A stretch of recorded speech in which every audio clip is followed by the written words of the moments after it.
Uma boa noite a todos e todas que já estão aqui na sala. Queremos saudar a todos aqueles que estão já aqui na sala e que também vão assistir pelo nosso canal do YouTube. Temos a certeza de que nesse final de semestre, muitos alunos atarefados ainda com provas, com uma série de questões, preferem depois assistir aqui pelo nosso canal do YouTube. Então, tenho a certeza que vocês também que estão assistindo nesse momento, posteriormente à realização do evento, nós sempre teremos uma biblioteca à sua disposição. Mas nós vamos iniciar o debate de hoje a respeito do meio ambiente do trabalho, discutindo a segurança e a saúde do trabalhador. Vou pedir, Daniel, que você feche aí essa aba da arte inicial, para que a gente comece, então, apresentando, primeiro, aquele que idealizou esse evento de hoje, o professor José Antônio Calegari.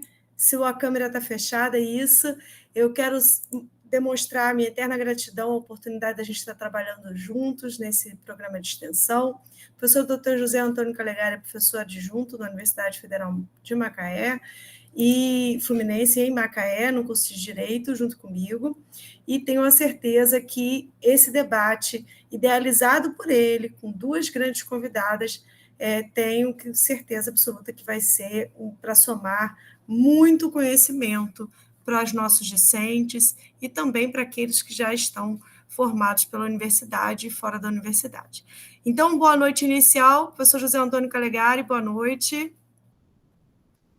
Está sem áudio, professor. Boa noite, Fabiane. Muito bom estar aqui novamente, encerrando o ano letivo, uma atividade tão importante para a formação acadêmica e para um tema central no debate político e social internacional, que é o meio ambiente, né? Com certeza. E é claro, professor, que você convidou aqui duas especialistas sobre o tema segurança e saúde do trabalho, do trabalhador.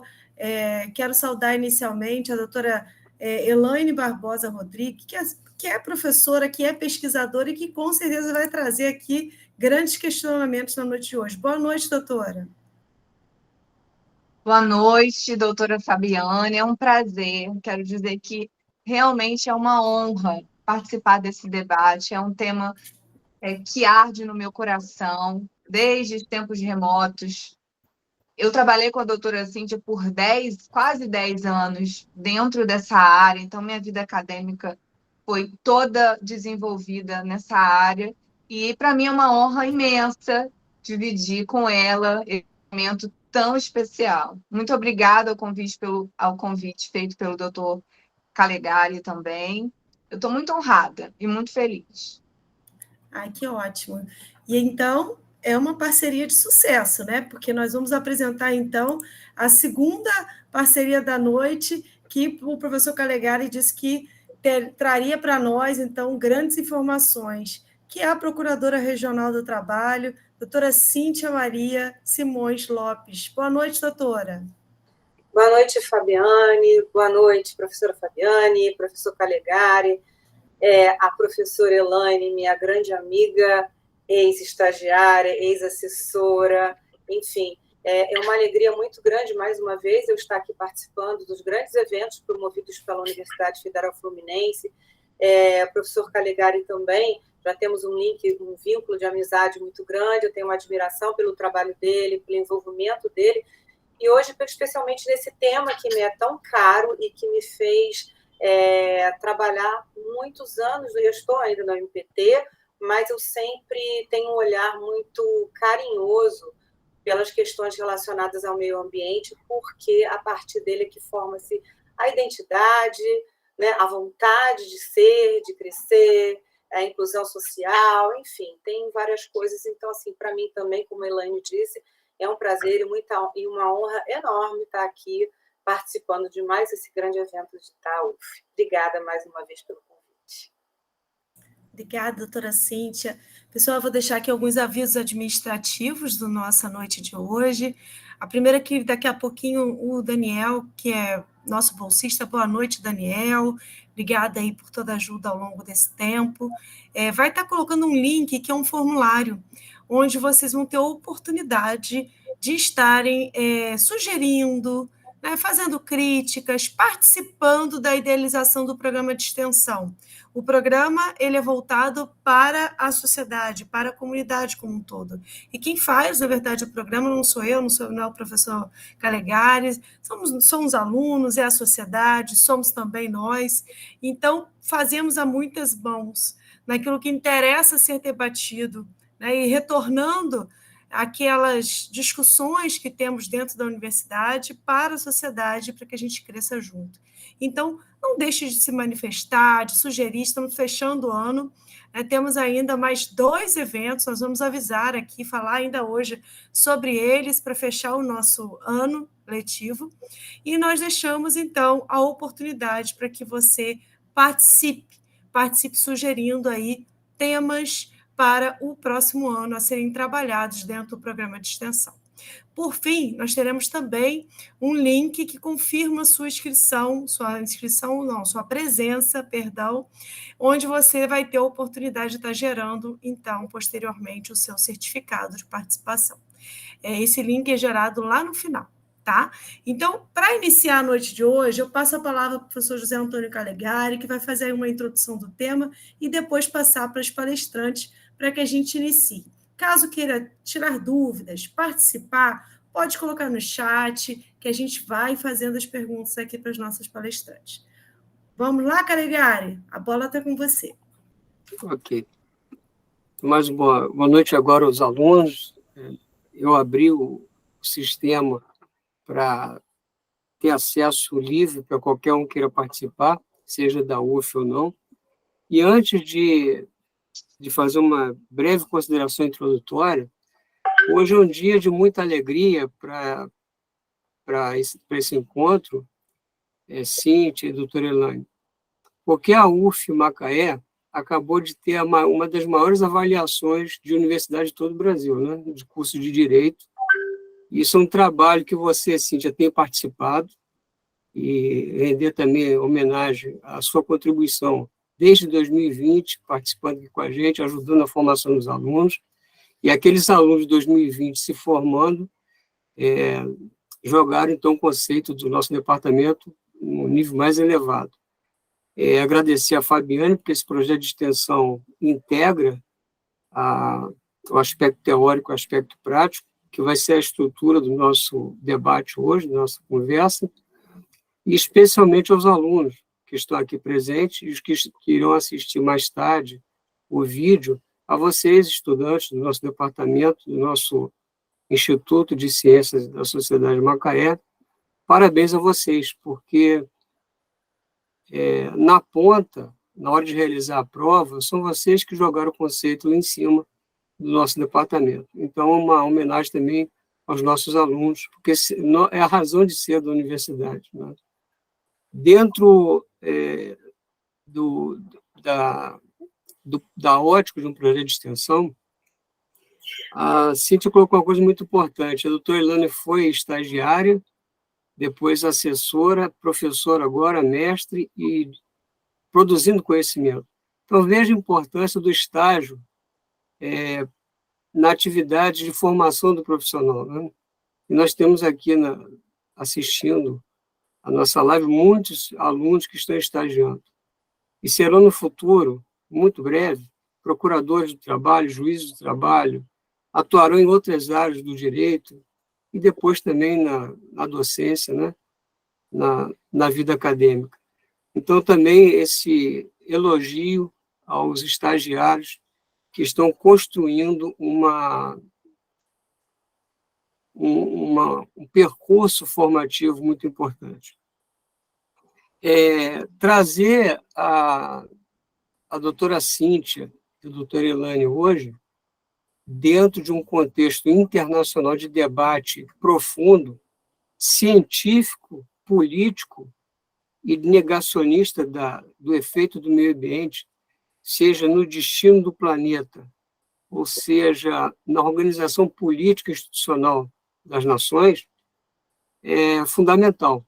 Encerrar o nosso semestre num ano em que o debate, agora com a questão da COP, né, o debate sobre o meio ambiente é central no país. Nós teremos uma reunião, um evento internacional, né, no Pará, sobre meio ambiente, mais ou menos naquilo que foi a ECO 92, sinaliza para a gente, para o estudante de direito também, não só a consciência socioambiental, mas também uma perspectiva profissional muito importante. Ontem, conversando com uma pessoa, ela me disse que o filho queria ser biólogo, e ela estava desesperada porque o filho ia passar fome. E eu falei, não, você está enganada, essa é uma visão antiga do que era biologia, do que era meio ambiente, do que era estudar a natureza. Hoje, para a profissão de biólogo, existem nichos de atuação importantíssimos, muito bem remunerados, e é uma profissão internacional, né? Assim como atuar como advogado ambiental, tem uma especialização em direito ambiental, e a coisa é tão expansiva, porque é preciso abrir a mente. Veja só, o Ministério Público do Trabalho, que aparentemente lida com questões de CLT e relações de trabalho, tem atuações fortíssimas e muito importantes na área ambiental, e com um diálogo interdisciplinar e transversal com outros saberes e outras instituições, como a Cíntia já colocou várias vezes para a gente isso aqui. Bem, então, no aspecto de direito ambiental do trabalho, nós temos se no direito do trabalho nós temos um microsistema de tutela coletiva, nós podemos dizer que na área ambiental nós temos um macrosistema de tutela ambiental laboral, a partir da conjugação da OIT, né, com as suas convenções e recomendações, a Constituição Federal e as leis ordinárias e as portarias que nós temos no país para regular essa questão do meio ambiente do trabalho. Alguns princípios norteiam essa temática, que é a questão do trabalho seguro, né, do trabalho decente, o não retrocesso social, ainda mais com essa avalanche de ações de precarização do trabalho, das condições seguras de trabalho, a não monetização do risco da vida e da saúde, uma visão holística do que é o meio ambiente, né, e podemos dizer até espiritual, né, não é só uma questão material, a dignidade da pessoa humana, a valorização social do trabalho. Então, essa tutela ambiental, ela é programática, e aí a atuação do Ministério Público, com audiências públicas, de modo não intervencionista, né, mas também como agente de promoção de políticas públicas ambientais. A tutela normativa, né, então nós temos aí as convenções, as recomendações do OIT, nós temos a Constituição Federal, a CLT, e dentro da CLT, um capítulo próprio para a segurança e medicina do trabalho. Questão do EPI, questão das inspeções prévias, né? E sempre no sentido de precaução e de prevenção de riscos.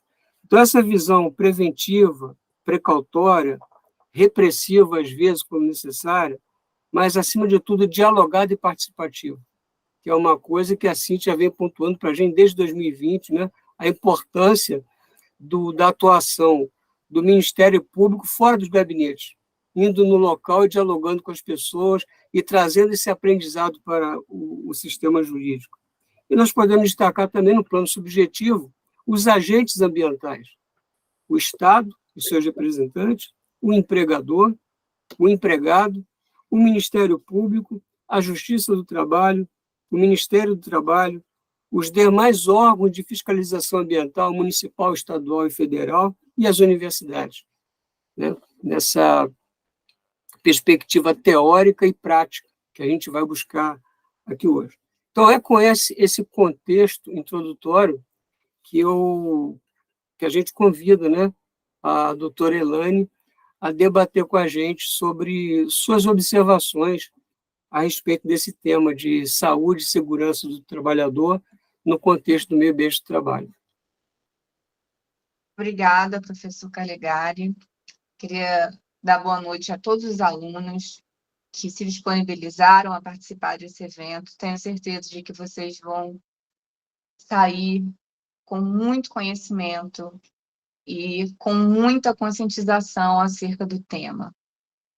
Como eu falei inicialmente, o meu amor pelo direito do trabalho começou na faculdade.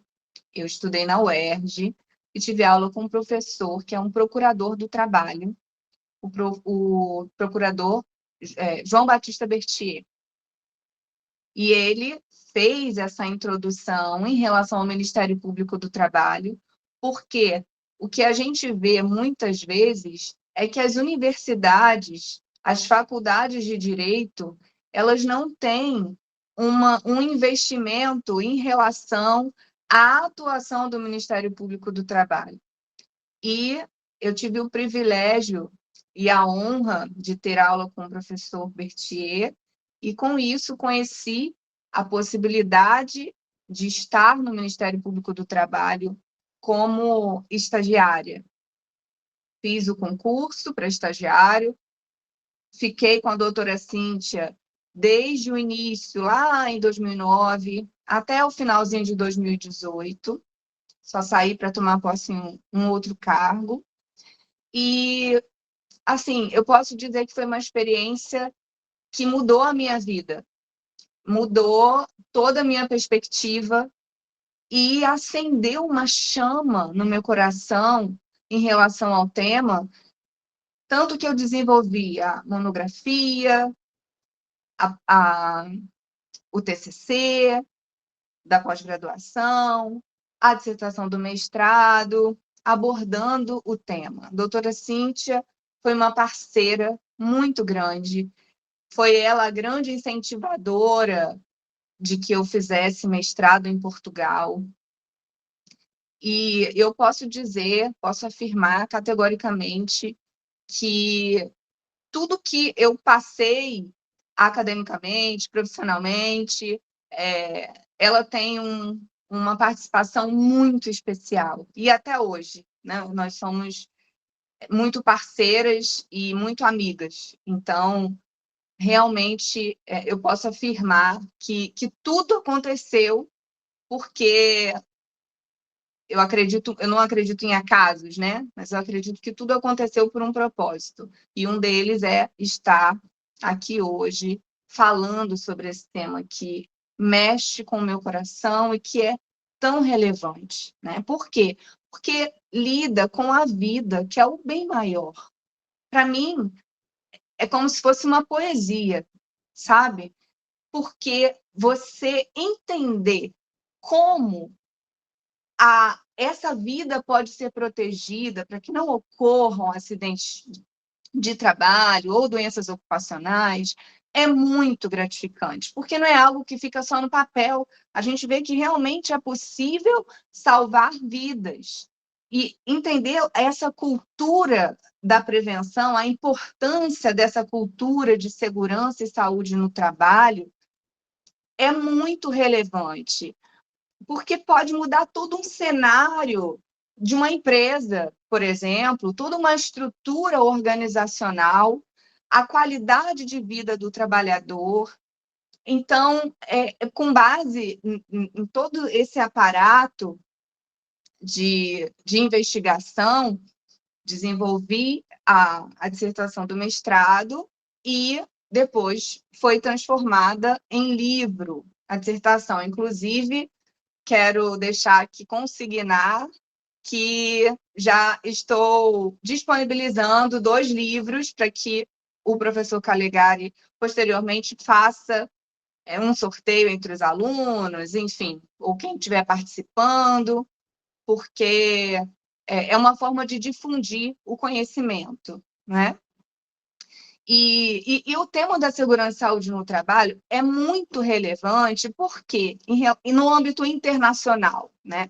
Nós sabemos da existência da OIT, nós sabemos que existem as convenções internacionais do trabalho, e um fato interessante foi que no ano passado, em junho, salvo engano, 10 de junho do ano passado, a OIT inseriu o tema de saúde e segurança no trabalho no rol dos princípios e direitos fundamentais da Declaração da OIT de 1998.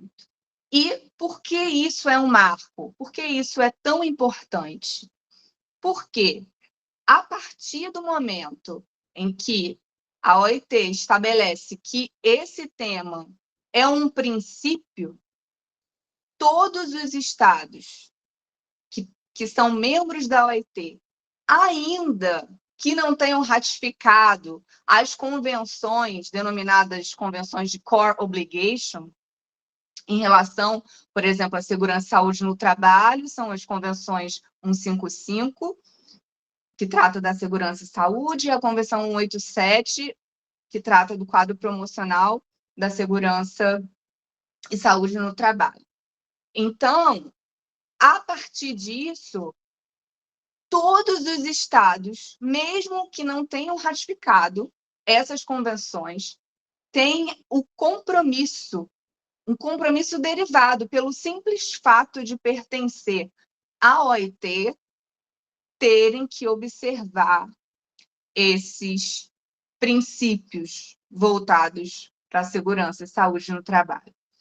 Então, é realmente um marco histórico, e a OIT escolheu um dia mundial da segurança e saúde no trabalho, que é o dia 28 de abril, em memória das vítimas de acidentes do trabalho, para conscientizar todos os atores sociais da importância da cultura da prevenção e da segurança. Esse dia foi instituído por conta de um acidente que aconteceu em 1968, na Virgínia Ocidental, em uma mina de carvão, em que 78 trabalhadores morreram porque estavam na mina e a mina implodiu.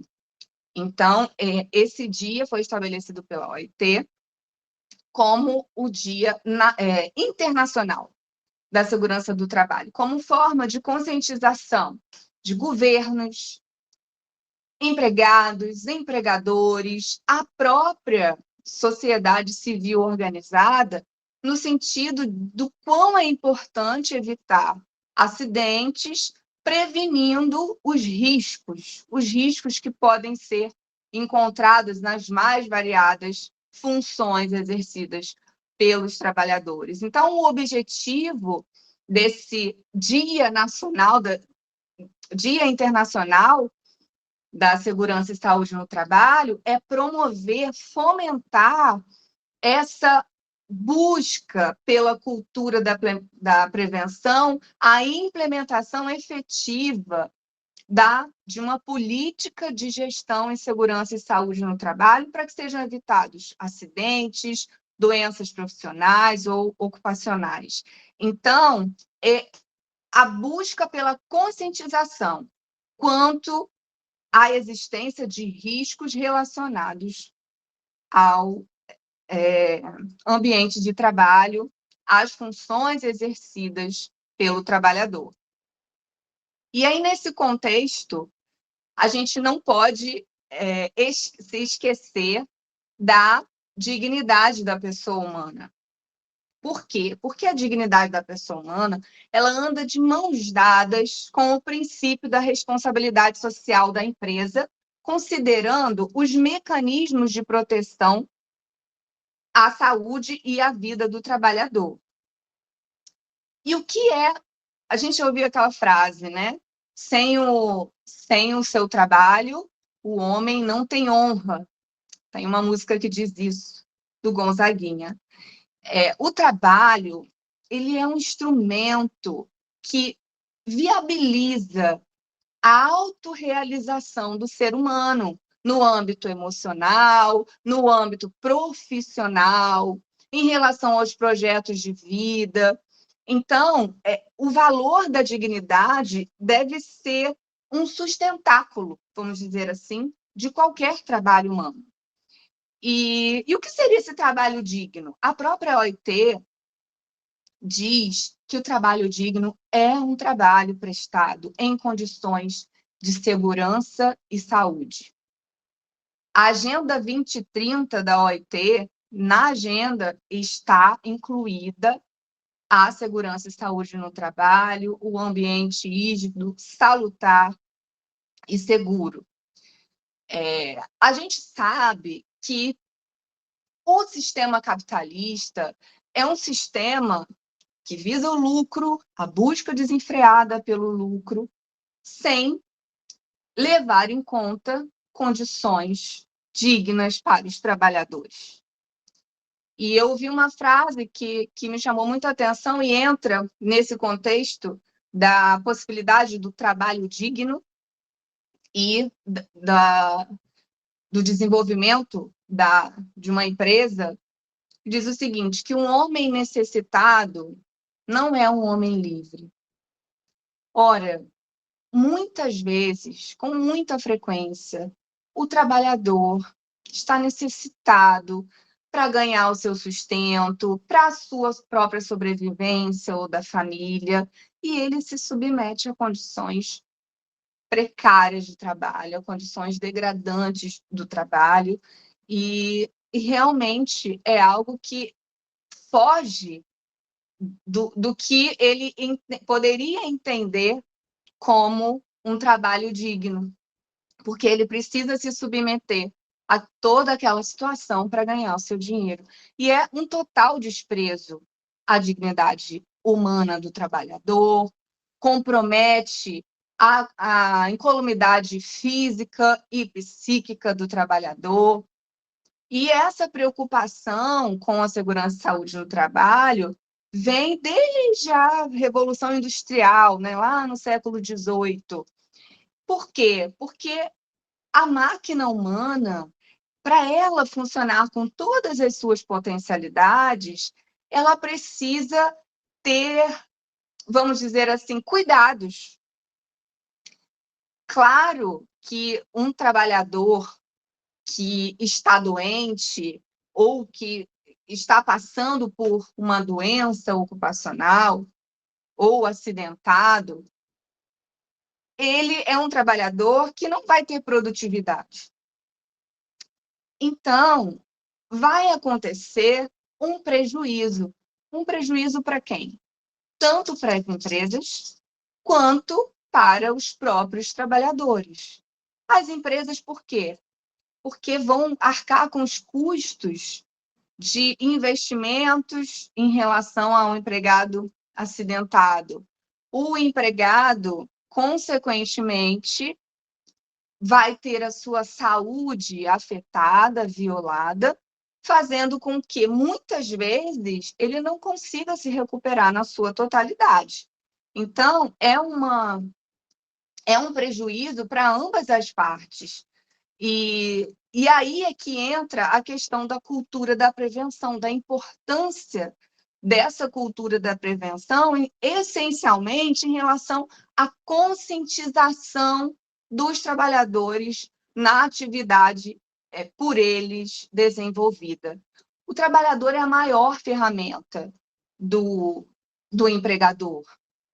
É por meio dele que a atividade econômica é desenvolvida na maioria das vezes. É por meio dele que se consolida a possibilidade de avanços econômicos e sociais.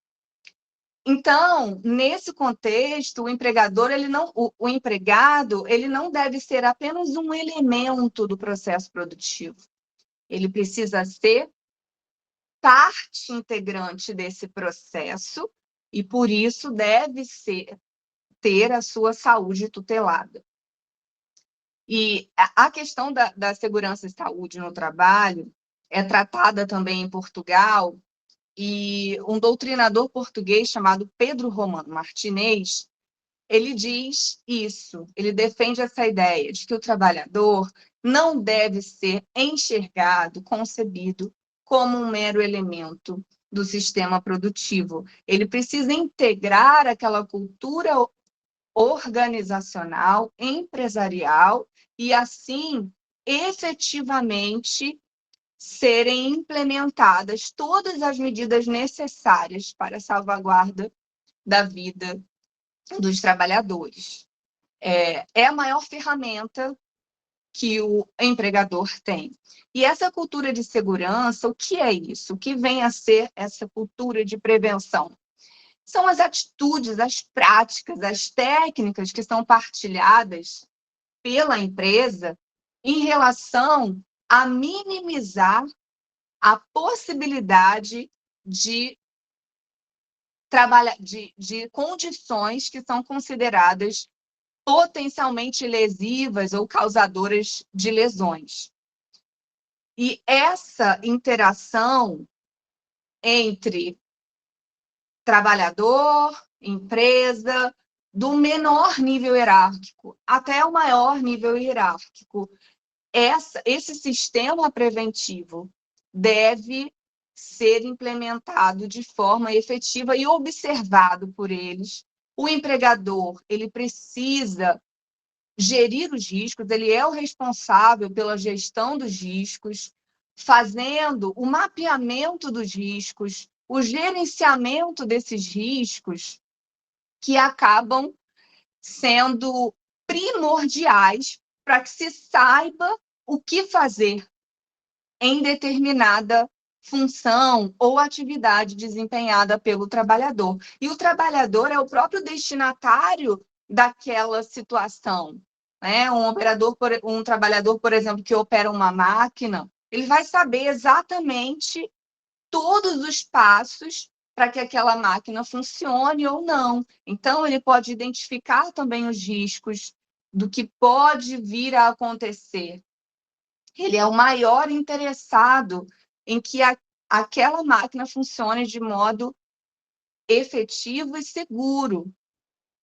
E aí, dentro dessa política da gestão de saúde e segurança, temos a prevenção e a precaução, que vamos debater um pouquinho mais à frente com a doutora Cíntia. E a gente sabe que, por exemplo, um trabalhador saudável, ele vai funcionar indiscutivelmente com todas as suas potencialidades, de forma célere, de forma eficiente. Para quê? Para alcançar. Isso gera o quê? Gera a possibilidade de maiores lucros para a empresa e a qualidade de vida do próprio trabalhador. Então, em qualquer ramo a ser desenvolvido, é importante essa conjugação de interesses para que se chegue a um resultado final positivo de conscientização.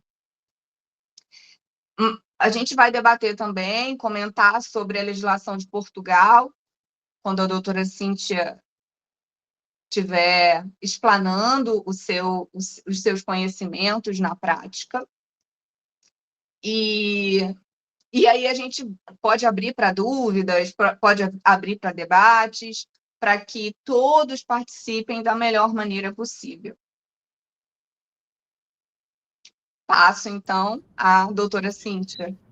Obrigada, Elaine. Realmente, agora vamos escutar um pouquinho dessa parte prática, né, que a doutora Cíntia vai ter aí a oportunidade de nos trazer brilhantemente essas considerações. Doutora Cíntia, sua câmera não está aparecendo para mim aqui. Agora foi. Agora foi.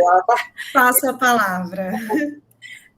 Muito obrigada. Elaine, parabéns pelas suas considerações. Achei sempre perfeita, sempre como foi, muito dedicada, muito estudiosa, muito envolvida com a questão do trabalhador. E eu até vou pedir licença à professora Fabiane, professora Caligari, de pedir para que a Elaine mantenha a câmera aberta, porque existe uma parceria muito grande, uma história que foi construída de amor ao meio ambiente por conta da nossa parceria. O Ministério Público do Trabalho, né, a gente pensa assim, como ela bem falou, o Ministério Público, às vezes, ainda não é tão conhecido, principalmente o Ministério Público do Trabalho, nas universidades. Eu já não posso dizer isso, né, com relação à UF, porque eu sei o quanto que o professor Calegari tem um amor à profissão, direito do trabalho, traz a questão do Ministério Público do Trabalho também, e que faz com que a instituição seja conhecida. Porque assim, inicialmente, a gente sempre fala, né, Ministério Público, aí vem a questão da persecução penal, está ligada ao direito penal, e pouco se sabe ainda, e infelizmente, com respeito a uma instituição que eu amo e é de uma relevância imensa no cenário da vida do trabalhador e da trabalhadora. A Elaine bem falou sobre, e discorreu perfeitamente, sobre a questão do meio ambiente, do trabalho que é propiciador, né, da formação da identidade, da emancipação econômica, da inclusão social, e acho que esse trabalho ele tem que ser um trabalho digno, um trabalho que é desenvolvido em condições de saúde e segurança. E eu vou trazer uma história prática, assim, chamando a atenção que o Ministério Público, na verdade, ele tem 3 formas de atuar. Como órgão interveniente, que ele vai dar parecer em processos judiciais, quando o juiz pede a manifestação, e quando há algum interesse que é da área de atuação do Ministério Público do Trabalho. Por exemplo, trabalho infantil, erradicação do trabalho infantil, trabalho análogo ao escravo, meio ambiente de trabalho sob qualquer outro, todos os temas relacionados, a questão da administração pública, trabalhar sem fazer concurso público, por exemplo, a questão da liberdade sindical, respeito à diversidade no meio ambiente do trabalho, a questão do respeito, não discriminação por raça, cor, idade, enfim. Isso é trazer e fazer com que o ambiente do trabalho seja propiciador da realização do homem. E, nesse contexto, a gente encontra, é normal que a gente saiba que, por exemplo, num ambiente de trabalho, a gente pode encontrar vários tipos de riscos. Riscos físicos, químicos, biológicos, que isso é típico e muito de hospital, até mesmo do trabalho realizado nos lixões, os ergonômicos, e hoje, mais do que nunca, se fala dos riscos psicossociais, que eles contribuem ou desencadeiam estresse, adoecimento mental, físico e mental, né? É interessante, eu até botei um apontamento aqui, porque em 2021, os transtornos mentais foram a 3ª maior motivação para afastamento do trabalho no Brasil. Isso de acordo com o Observatório de Saúde e Segurança do Trabalho, MPT, OIT, é uma plataforma que ela utiliza diversas bases de dados públicos do país, ou seja, mais de 13 mil brasileiros tiveram como motivos para afastamento concessão de benefícios previdenciários acidentários, causas mentais e comportamentais, bem como nervosas. Se nós fizermos uma relação nos transtornos osteomusculares, os mentais podem ser considerados a 2ª maior causa do afastamento do país. Ou seja, todo um olhar de atenção deve ser dado e merece ser dado para esses riscos. E quais seriam esses fatores que desencadeiam essa ausência de saúde mental, esse adoecimento? Por exemplo, assédio moral, assédio sexual, discriminação de gênero, raça, religião, orientação sexual e idade. Outra, falta de acessibilidade plena, metas abusivas, impossíveis de serem atingidas, jornadas exaustivas, ambiente de trabalho sem observância das normas de saúde e segurança, os impactos tecnológicos, precarização das relações de trabalho, que o professor Calegari bem, fazendo a abertura, mencionou, falta de reconhecimento, constantes conflitos hierárquicos, conflitos de atribuição, trabalho altamente demandante ou de pouca demanda, diversidade de pessoas, falta de autonomia, ou seja, há inúmeras situações, inúmeros fatores que contribuem sobremaneira para o adoecimento mental e que isso está na crista da onda. E esses fatores psicossociais, eles são tão graves, que eles têm um impacto negativo muito grande. Eles podem ocasionar o adoecimento físico mental, transtornos mentais, como a síndrome do pânico, depressão, compulsão, burnout, transtornos de estresse pós-traumático, empobrecimento de oportunidades, violências, suicídio, propicia acidentes e doenças. Há uma alta rotatividade na empresa e aumenta o absenteísmo e o presenteísmo, ou seja, trabalhar doente. E aí, pensando numa história de como poderia ter melhorias, imagina-se algumas políticas que podem contribuir de forma positiva para a melhoria. E aí eu vou pegar um gancho com o professor Calegari sobre a questão da gestão socioambiental, que é uma política hoje das empresas públicas, instituições públicas e privadas, e que é fundamental nesse contexto, especialmente nesse momento. É uma ferramenta de desenvolvimento de uma política de sustentabilidade e de melhoria de qualidade de vida no trabalho. O que acontece? Hoje, os impactos, as questões climáticas estão chamando a atenção para o que? Há uma necessidade do homem cuidar da natureza sob pena de sua extinção, da raça humana. Não é à toa que vários países e várias ações têm sido desenvolvidas no sentido de buscar, tentar melhorar uma situação que já está em estado gravíssimo. Acoplado a isso, tem a questão da qualidade de vida no trabalho. E como é que nós poderíamos, como é que as empresas podem pensar nessa política de melhoria? Por exemplo, a política de gestão de pessoas, comitês estratégicos de gestão de pessoas, tratando o quê? Hoje, as grandes questões relacionadas ao meio ambiente, elas estão na gestão de riscos e gestão de pessoas. Sem pessoas, a gente não faz nada. Então, o que é gerir pessoas? É ter uma comunicação não violenta, desenvolvimento de gestores, escuta ativa, feedback, de estímulo de sentimento de pertencimento, ouvir o trabalhador, entender a importância do gestor numa equipe, o gestor entender e ser treinado para identificar que eu sou diferente da Elaine, do professor Calegari, da professora Fabiane, mas todos eles têm potenciais enormes que são diferentes dos meus. Tenho deficiências, eles também têm, mas uma coisa pode suprir a outra. E aí traz uma riqueza para o ambiente de trabalho. E o que a gente tem identificado nesse contexto todo? Uma coisa muito séria, a questão da educação financeira. É uma política que deve ser implementada dentro das empresas. Não é assim, no sentido de promover palestras, de estimular para que as pessoas tenham essa consciência do que é que eu posso gastar, né? E outra, programa para envelhecimento ativo, preparação para aposentadoria, enfim, tem séries de coisas que podem ser desenvolvidas, políticas de enfrentamento ao assédio, né? Políticas de inclusão plena dos deficientes para que eles se sintam efetivamente fazendo parte desse cenário e podendo efetivamente exercer o grande potencial de contribuição para o desenvolvimento dele e da empresa. Políticas de não discriminação, como já falamos, de raça, cor, gênero, religião, idade, política, social, né? Porque o preconceito social também é muito forte, né? Enfim. Mas, e essa gestão estratégica é um planejamento, e aí ela envolve, como toda gestão de risco,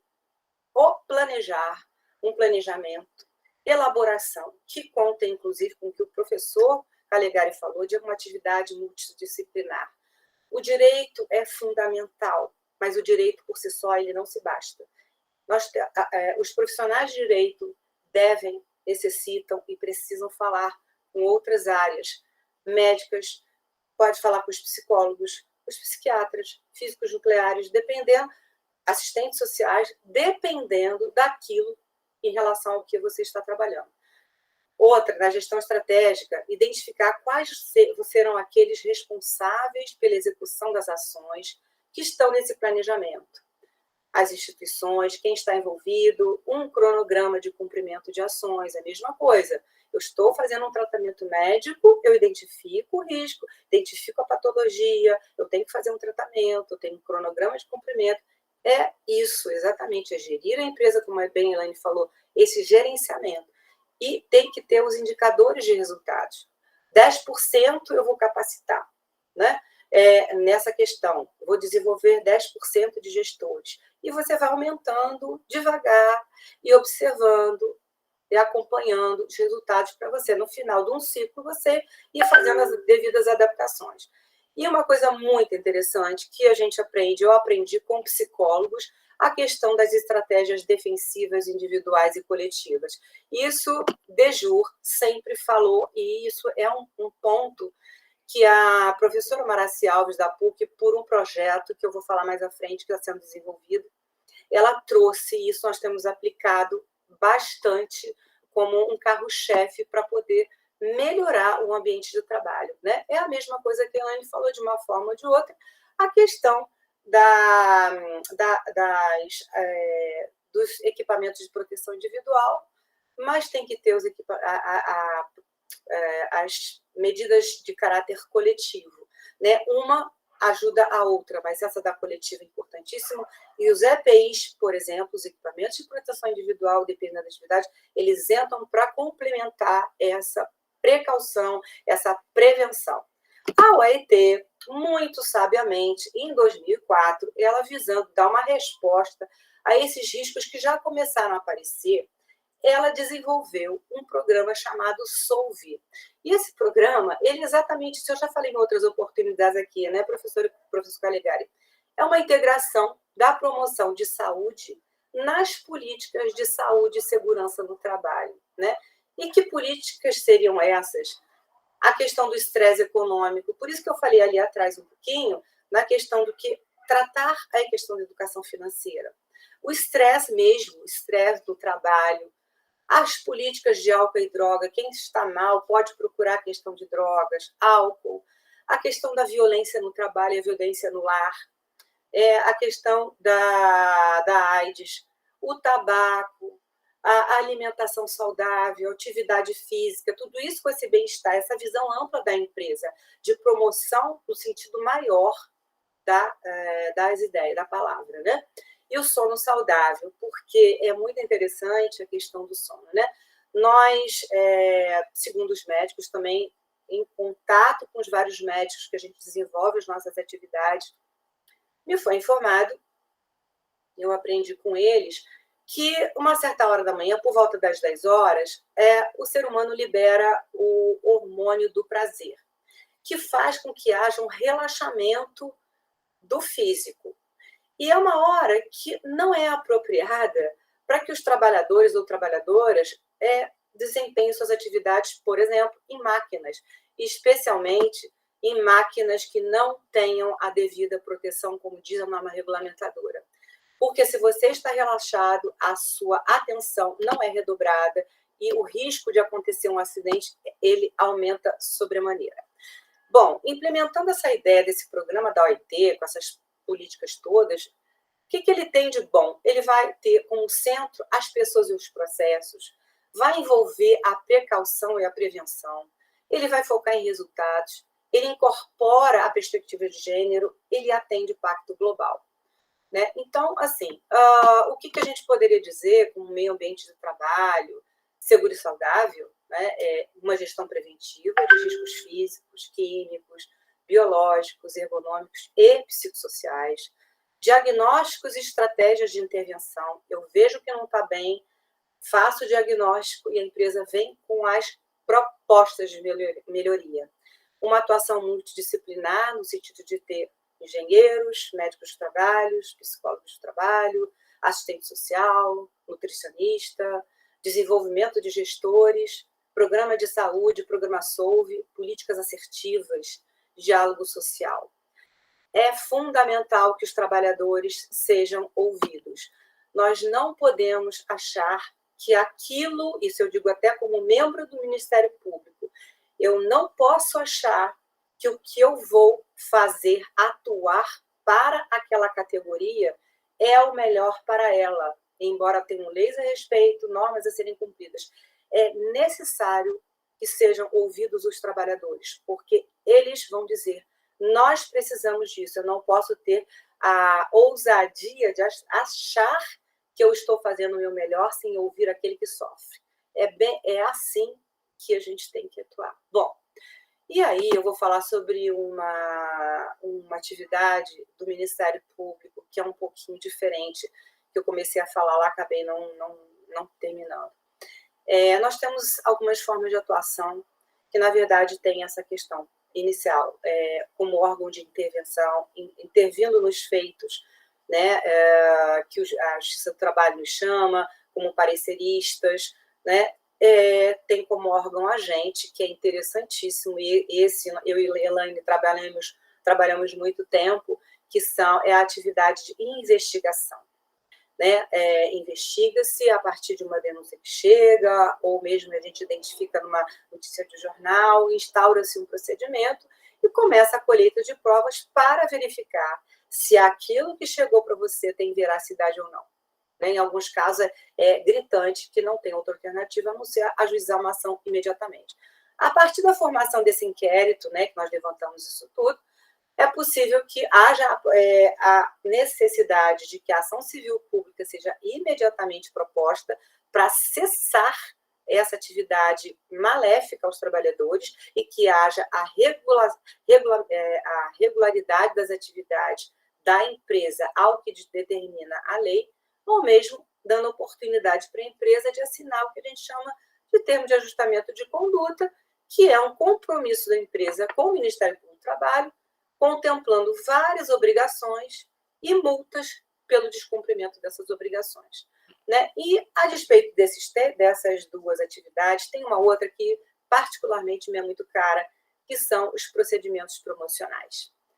Na verdade, eles não têm caráter de investigação, não têm caráter de parecerista, mas é uma atividade que desenvolve, ela é pedagógica, e o Ministério Público do Trabalho age como articulador social.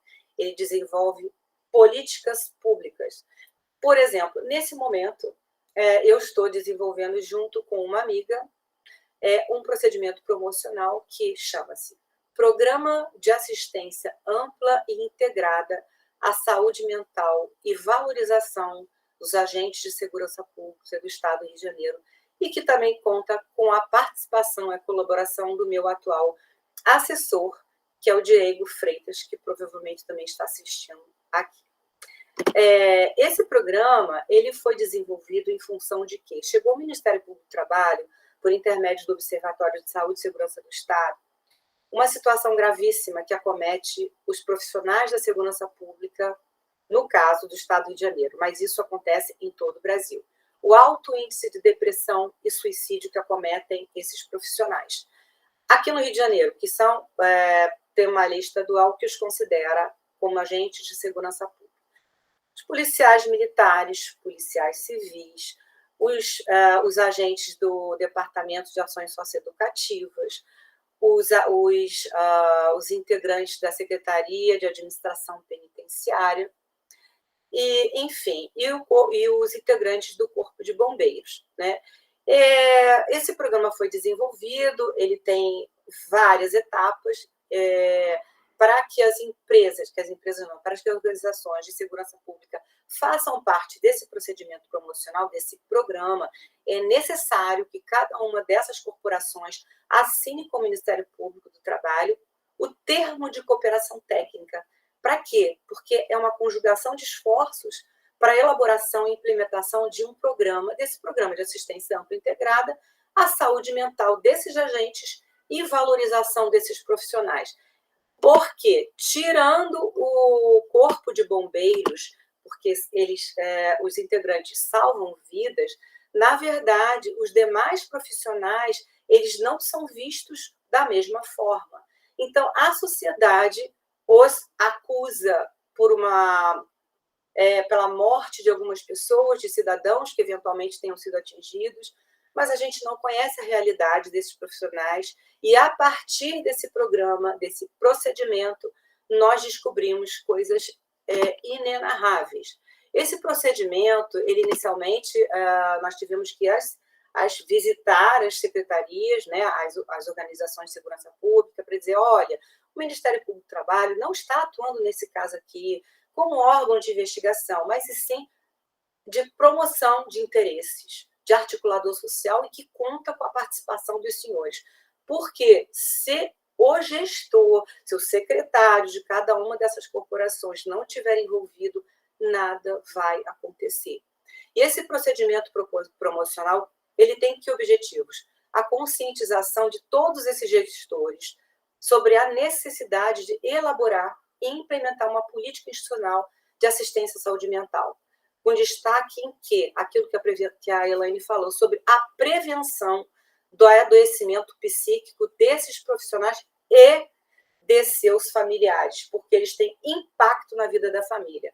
E ainda, eu preciso ter o diagnóstico acerca da estrutura de recursos humanos e materiais existentes em cada uma dessas corporações. Porque você pega, por exemplo, a Polícia Militar, são 44 mil profissionais, para 7 profissionais, entre psicólogos e psiquiatras. É óbvio que não vai conseguir dar conta desse quantitativo enorme e um número insuficiente de profissionais. E também identificar em cada corporação as práticas positivas que eles também têm já adotadas para propiciar essa identificação das eventuais necessidades e deficiências, possibilitar a criação de uma rede integrada de assistência à saúde mental desses agentes, né? Eu até coloquei pontuando aqui algumas coisas, porque o procedimento é grande, eu vou diminuir um pouquinho. Ainda, aquela coisa que eu falei, capacitação dos gestores, dos secretários, outros agentes, servidores e todos os trabalhadores, inclusive os terceirizados, para lidar com esse tema, buscando a formação de agentes, de multiplicadores de prevenção em suicídio. A fala inadequada, mesmo que a gente queira ajudar uma pessoa em sofrimento, ainda que eu diga, meu amigo, eu vou te ajudar, tá tudo bem, essa fala pode desencadear na hora a morte do profissional. Ele se mata na sua frente. Então, tem um treinamento da forma de algumas pessoas que, inclusive, têm perfis próprios e elas são procuradas dentro das corporações. Essas são as apropriadas para receberem esse treinamento. Ainda, implementação ou aperfeiçoamento de um sistema de vigilância e registro de doenças, acidentes, mortes, nem sempre os tem. Então, é uma forma de gerenciar também, né? E esse procedimento também, esse programa de assistência ampla e integrada à saúde mental, ele precisa de um primeiro diagnóstico acerca da saúde mental desses agentes. Com vistas aqui, mapear o estado emocional, mensurar o adoecimento psíquico e o risco de suicídio, que pode ser médio, abaixo, médio, alto, enfim, providenciar um encaminhamento adequado. Aí vai para uma clínica psiquiátrica de repente, mas eu vou explicar qual é a clínica e o que esse programa está propiciando. E ainda visibilização do acesso desses agentes ao atendimento em saúde mental, né, em caso de patologias psicossociais já existentes, né, ou possibilitar o enfrentamento da depressão, estresse e outras alterações no sentido, né? Ainda, né, a ampliação desse atendimento desses agentes por meio de parcerias com as universidades que promovam o serviço de psicologia, psiquiatria, né, e sem prejuízo de outras instituições e outras providências, sempre buscando esse acréscimo do quadro também próprio desses profissionais de cada corporação, que, na verdade, se daria por concurso público, né? Criação de um serviço de saúde mental, enfim. E tem uma lei no Estado, a 7.883, de 2018, que ela trata do desenvolvimento de um programa de prevenção ao suicídio para esses profissionais. E aí ele vai tratar da prevenção, para buscar agregar cultura organizacional, atitudes e percepção dos membros da corporação, para uma gestão mais humanizada e comprometida com a ética do cuidado do agente de segurança pública. Ações de quê? Como a Elaine falou, sensibilização, capacitação dos atores principais, inclusive tratando sobre a questão do assédio moral, sexual, todas essas questões desses programas de prevenção, de enfrentamento ao assédio, enfrentamento à diversidade, todos eles estão contemplados dentro desse programa.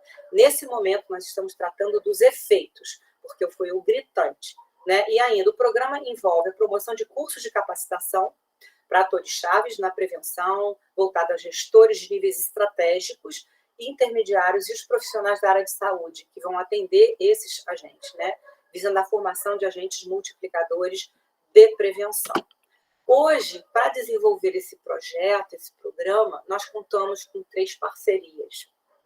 Do Instituto de Pesquisas, Prevenção e Estudos em Suicídio, o IPES, que ele tem expertise na questão da segurança pública no Brasil.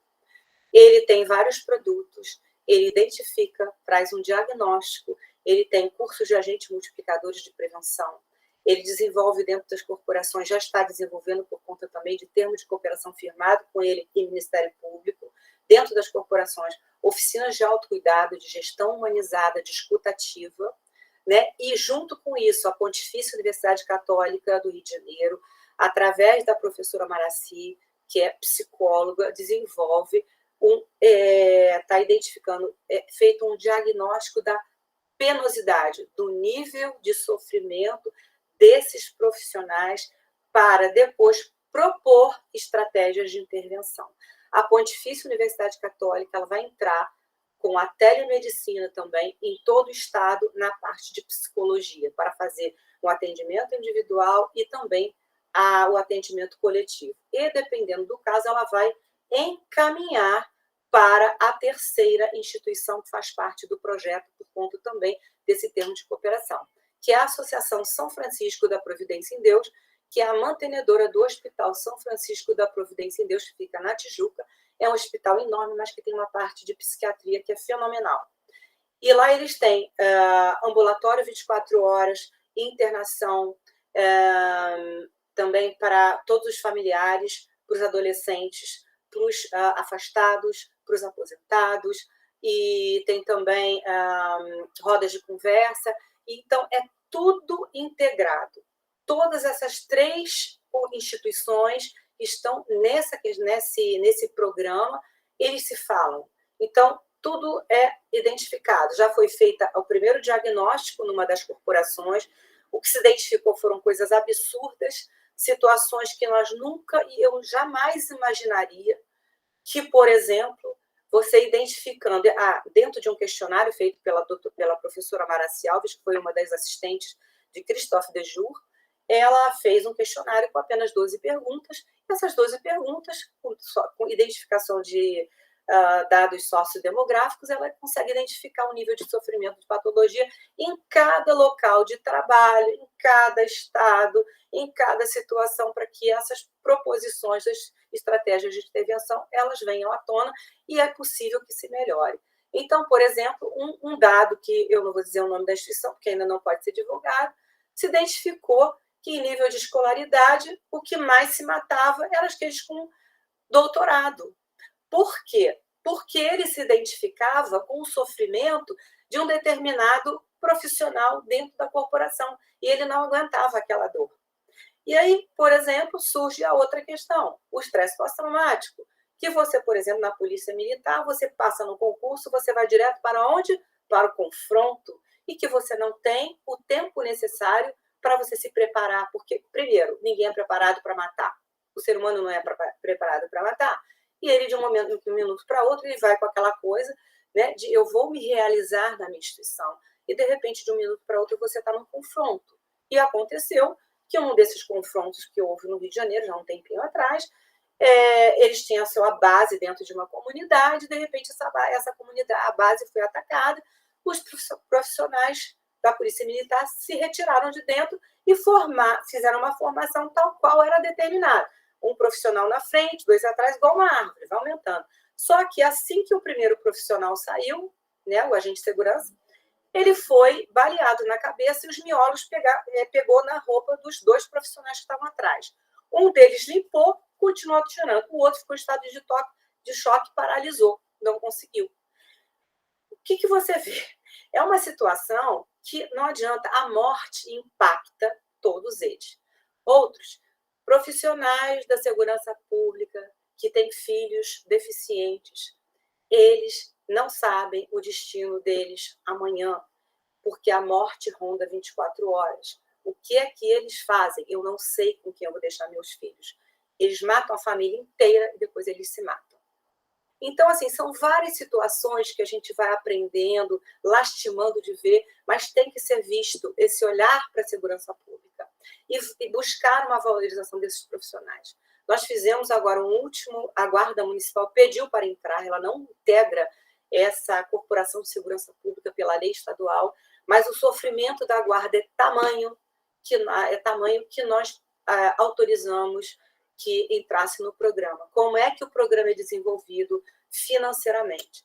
As ações que o Ministério Público do Trabalho ela obtém sucesso, que há condenações das empresas, em vez de encaminhar para o Fundo de Amparo ao Trabalhador, que nem é esse fundo que está previsto na lei, nós fomos autorizados pelo nosso Conselho Superior a fazer destinação para projetos de cunho social. Então, todas essas corporações, elas não recebem. Quem está tratando desses valores é o Instituto de Pesquisa de Prevenção de Estudos de Suicídio, ele recebe uma verba, tem prestação de contas, passa-se o pente fino, é a Pontifícia Universidade Católica e o Hospital São Francisco da Providência em Deus, para desenvolver todas essas ações dentro da segurança pública.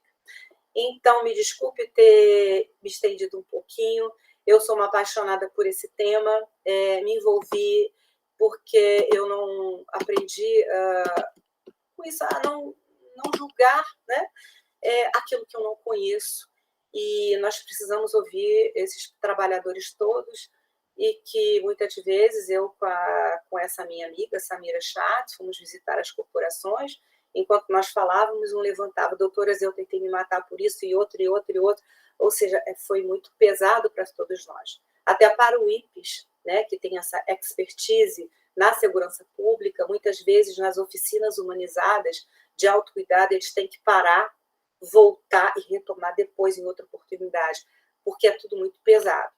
Então é isso, eu queria agradecer essa oportunidade para falar. Obrigada, Elaine, por ter estado comigo sempre.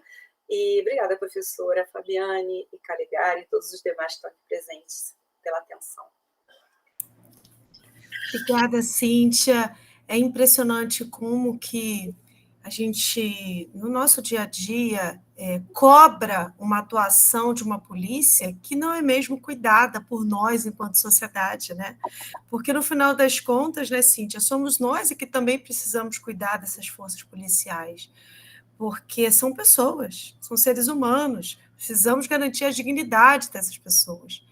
Então, é impressionante como que nós apenas invertemos a situação e cobramos uma atuação que muitas vezes a formação não dá conta, que muitas vezes a proteção da instituição não dá conta. Então, foi aí um caso prático bem emblemático e importante.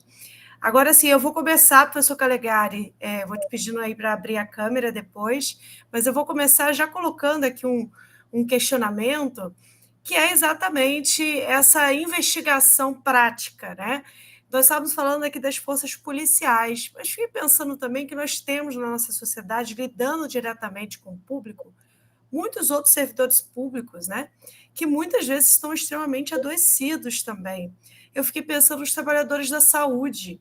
Sabe me dizer, doutora Cíntia, se existem pesquisas também voltadas a esses trabalhadores da saúde, da área pública, né, que efetivamente, às vezes, passam por uma terceirização não tão adequada, né, porque nós sabemos o quanto que nós temos aí de organizações sociais vinculadas à prestação de serviço de saúde, e aí eu queria que você explorasse um pouquinho sobre isso, se você verifica aí na prática também esse servidor da saúde adoecido. Sim, obrigada pela pergunta, professora, é muito importante isso mesmo, especialmente no período da pandemia, né, isso veio muito à tona, né, o adoecimento desses profissionais, porque também os médicos se matam, os dentistas se matam, e outros tantos, e a gente às vezes não sabe, né, e o que acontece? Existe o Ministério Público do Trabalho, como é uma instituição de âmbito nacional, nós temos a cada uma, relacionada a cada uma dessas nossas áreas de atuação, aos menores, ao meio ambiente, existem coordenadorias nacionais, que a gente discute os temas e não é obrigada, mas solta, por exemplo, são elaboradas notas técnicas para poder ajudar os colegas que estão na ponta. E existe um projeto nacional chamado Saúde na Saúde, exatamente para isso, sabe, professora? Para olhar de atenção a esses profissionais, porque também cuidam das pessoas e também estão adoentados. Pela mesma razão, número insuficiente de profissionais, não tem um horário adequado para descanso, Nos CTIs não tem lugar adequado para dormir, para descansar, não há tempo. Às vezes faltam medicamentos, há uma cobrança excessiva, vai para casa muito tarde, volta cansado, o cansaço impacta, inclusive, vamos dizer assim, na forma mais adequada que o profissional poderia exercer. Né? Nós estamos falando da capacidade, né? A gente sabe que todos são treinados e tudo, e todos fazem com amor. Da mesma forma que os profissionais da saúde, os agentes de segurança pública também, porque a gente pergunta, vocês gostam? Sabe qual é a resposta? Eles amam a profissão, com toda a dificuldade, as mesmas coisas com os profissionais de saúde. Então, existe esse projeto nacional, existem várias investigações mesmo, aí já é uma coisa mais pontual, em relação a vários hospitais públicos, privados, clínicas, e às vezes melhora, e nem sempre o ajuizamento da ação é o melhor caminho. Às vezes nós não temos opção, porque o que é mais importante, né? O que a gente chega à conclusão?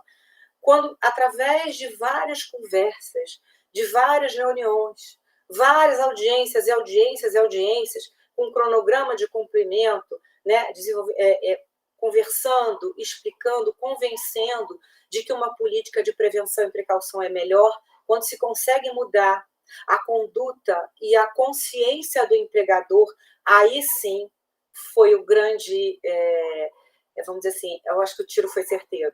Né? A ação ela tem um impacto forte em algumas situações gravíssimas, não tem tempo para se pensar, porque quando você entra com a ação e você consegue, por exemplo, uma liminar, no instante a empresa vai aparecer para falar com você. Aí se começa todo um diálogo que poderia ter sido feito antes, mas que às vezes, entendeu? Então, cada caso, ele te propicia uma forma diferente de atuação, né? Mas tem sim, é a mesma coisa, tem esse olhar de atenção, tem a capacitação, tem o olhar dos gestores, é a mesma coisa, é uma política ampla mesmo de atenção, porque sofrem muito. A morte, ninguém gosta de enfrentar. Aqueles que trabalham no CTI e aqueles que também fazem o exame, né, cadavérico, também sofrem muito e muitos se matam também, sabe? Então, é muito difícil. Pois é. Elaine, fiquei pensando aqui, antes de eu passar para o professor Calegari, que colocaram também aqui, né, sobre os trabalhadores de limpeza urbana, né? São vários os tipos de trabalhadores adoecidos na nossa sociedade, né?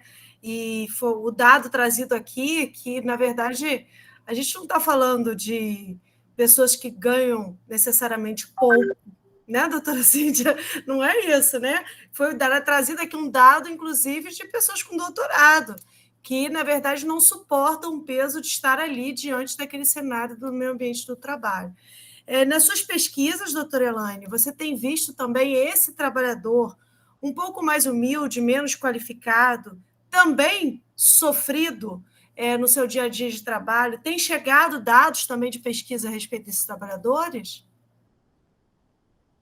Sim, tem chegado dados. Inclusive, eu tenho um artigo fresquinho que eu estou desenvolvendo sobre o dano existencial dentro dessa perspectiva de acidentes de trabalho que ocorrem nessa parte da limpeza urbana.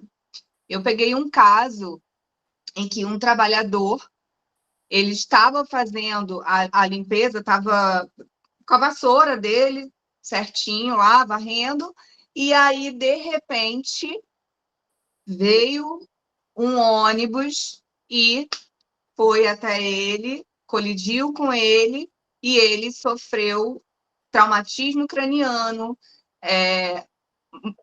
situações em relação à mobilidade, problemas na mobilidade dele.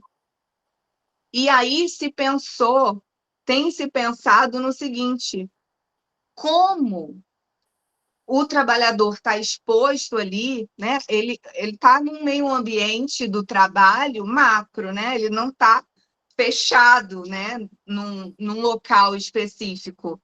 Tudo aquilo ali é o meio ambiente de trabalho dele. Então, o que se deve fazer para evitar esse tipo de acidente com essas pessoas?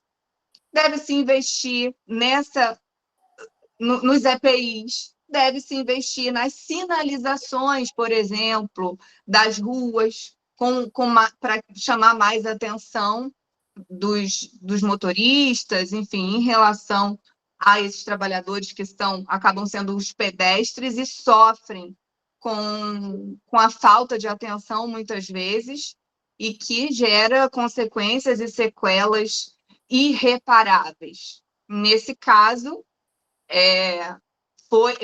a empresa foi condenada, foi até a Conlurb, a empresa foi condenada ao pagamento de dano existencial, além do dano moral. Por quê? O dano existencial é um impedimento que ocorre na vida da pessoa a partir do evento danoso. Então, se aquela pessoa trabalhava com as suas pernas normais, depois ia, por exemplo, para a academia, e ela não pode mais fazer aquilo, ela passou a ser dependente de alguém para levá-la a lugares, para se locomover, então houve um evento que fez com que ela fosse impedida de realizar tarefas que ela realizava antes do evento. Então, é um tema que realmente tem se expandido para todos os ramos e todos os trabalhadores, independentemente de serem, né, do mais alto escalão ou do menor. Professor Calegari, pode falar. Professor Fabiane, pegando esse gancho da Elaine, né, essa pergunta que é super pertinente, a questão, quando a gente fala em limpeza urbana, a gente pensa também nos catadores, né, Elaine? Então, assim, existe também um projeto, né, da questão dos catadores e catadoras de resíduos, porque, infelizmente, especialmente aqui no Rio de Janeiro, né, não tem a devida atenção e nem é cumprida a lei. Existe uma política nacional de resíduos sólidos que não é nova, né, e que trata da emancipação econômica, da inclusão social desses profissionais, em verdade, não ocorre. Então, eles hoje estão numa situação muito difícil, porque a partir da pandemia, né, o peso do resíduo diminuiu, então eles recebem muito pouco em termos de resíduo e o preço que é pago por eles. Então, as cooperativas hoje estão se desfazendo, então, assim, e não estão conseguindo sobreviver. O que está acontecendo? Eles estão voltando para fazer a catação na rua. E que, às vezes, vamos dizer assim, eles conseguem muito mais do que se estivessem trabalhando em cooperativa, né? Então, a ideia e, às vezes, as cooperativas deles, o maquinário é antigo, não tem questão de segurança, não tem EPI, como a Elaine falou. Então, assim, é uma situação bastante delicada.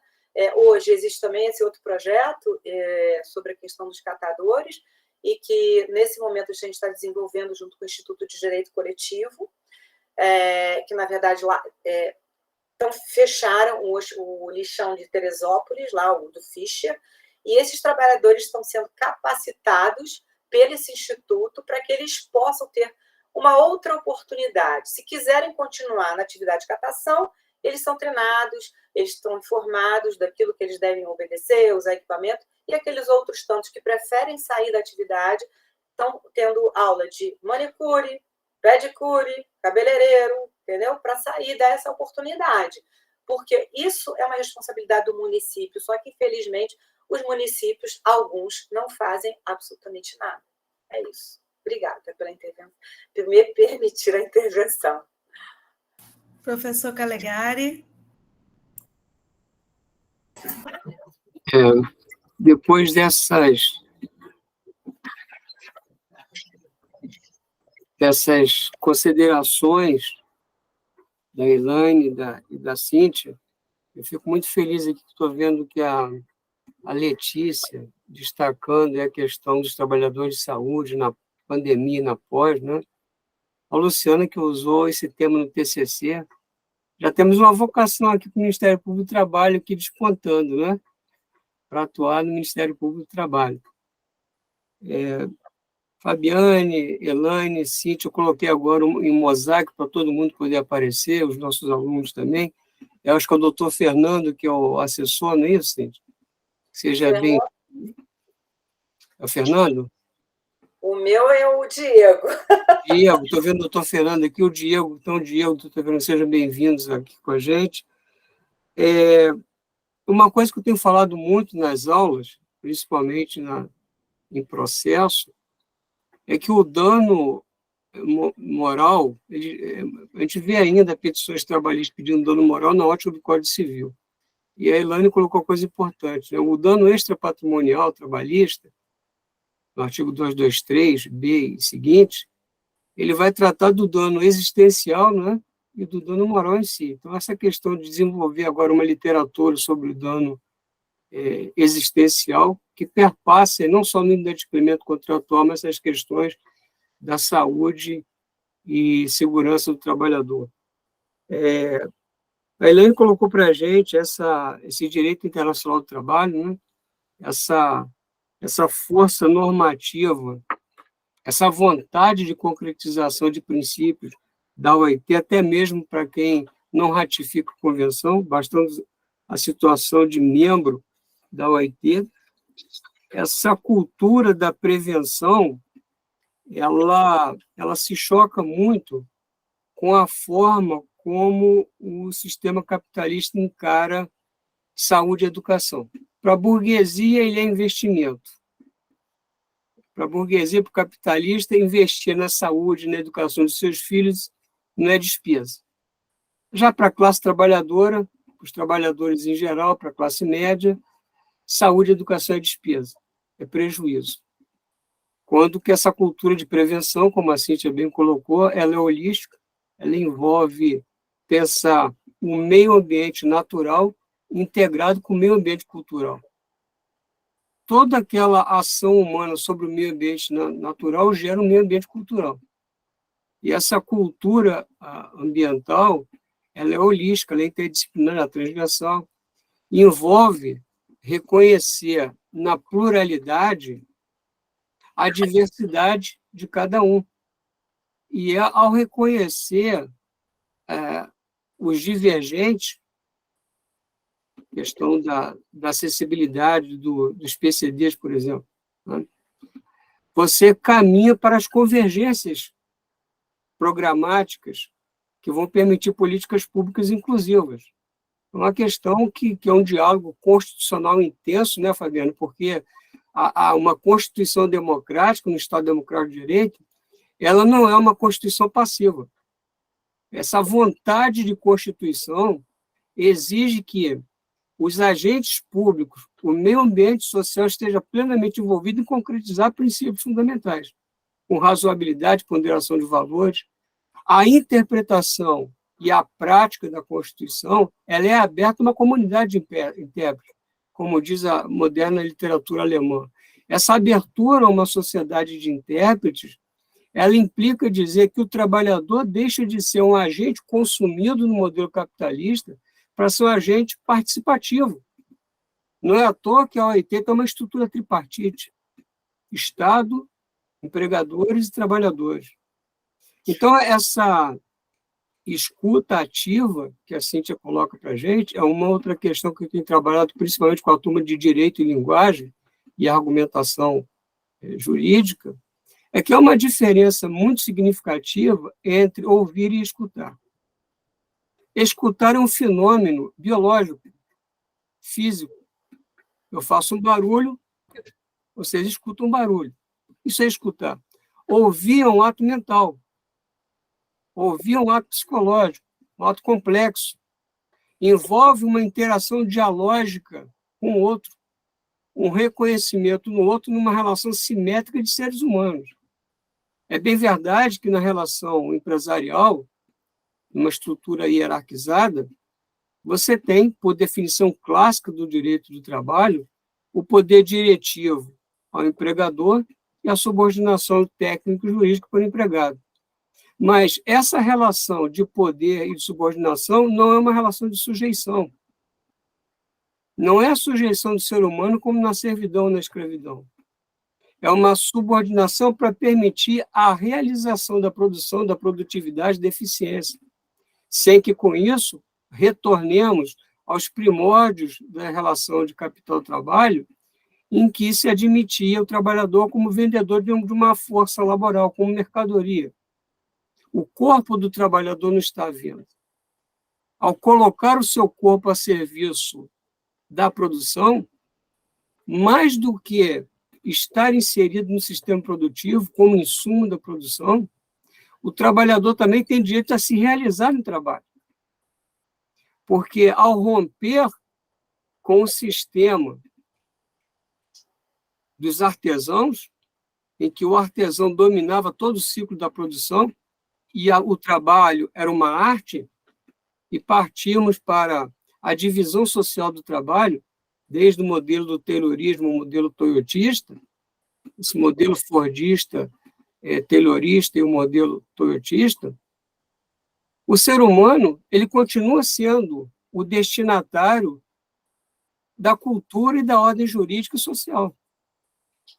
Então, essa necessidade de inclusão do trabalhador como agente também de promoção do seu destino faz parte dessa questão que a Cíntia coloca, promocional da escutativa. E essa escutativa não é uma escuta meramente jurídica. Tanto é que, quando tratamos em questões jurídicas sobre acidente de trabalho, saúde, insalubridade, periculosidade, nós precisamos de assessoria técnica, da perícia, a perícia obrigatória. Ora, se para eu definir condições de salubridade e de periculosidade, eu preciso de um conhecimento técnico, de um engenheiro, de um médico do trabalho, ao promover ações e políticas públicas, mais ainda eu necessito dialogar com esses segmentos, com esses saberes externos ao direito, que vão trazer para o operador do direito ferramentas teóricas e pragmáticas para elaborar regras jurídicas de acordo com a necessidade da produção, como a Elaine colocou, né? Tanto da função social da empresa, como da valorização do trabalho. Então, essa é a lógica de um sistema tripartite. E esse sistema tripartite da OIT ele tem que ser internalizado no diálogo interno. Nós não podemos abrir, como diz aí, virou um jargão, se Deus quiser ultrapassado, a porteira para passar uma boiada, para que o sistema de produção se torne um sistema de consumo do ser humano. Através de precarização, eu tenho visto agora alunos excepcionais, cada vez mais preocupados com a precarização da Seguridade Social da mulher. Eu estou orientando TCC, preocupado com a questão da mulher que trabalha no lar, com esse trabalho de cuidado do lar sem proteção social. Imagina, a pessoa está em casa, enquanto o marido está trabalhando, e sofre um acidente, uma queda, e fica incapacitada para a vida. Ora, ao permitir que o marido está trabalhando e produzindo para o PIB do país, ela está integrada ao sistema de produção. Não está na condição de empregada, mas está na condição de cidadã contribuindo para a riqueza nacional. Então, ela tem que ter uma proteção. Então, ver alunos de graduação, que é um tema para uma pós-graduação, para um mestrado, para um doutorado, pensando isso no TCC, né, Fabiane? Deixa a gente muito feliz, porque o sistema de ensino ele sai de um mecanismo de decorar regras jurídicas, de operar o direito de forma muito objetiva, como boca da lei, para uma reflexão socio-jurídica e antropológica muito importante.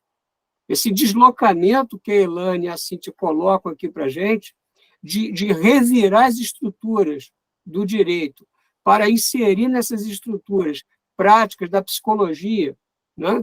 De uma pedagogia que viabilize não só interpretar, mas como criar novas dinâmicas de relações laborais, de prevenção e de precaução no meio de trabalho.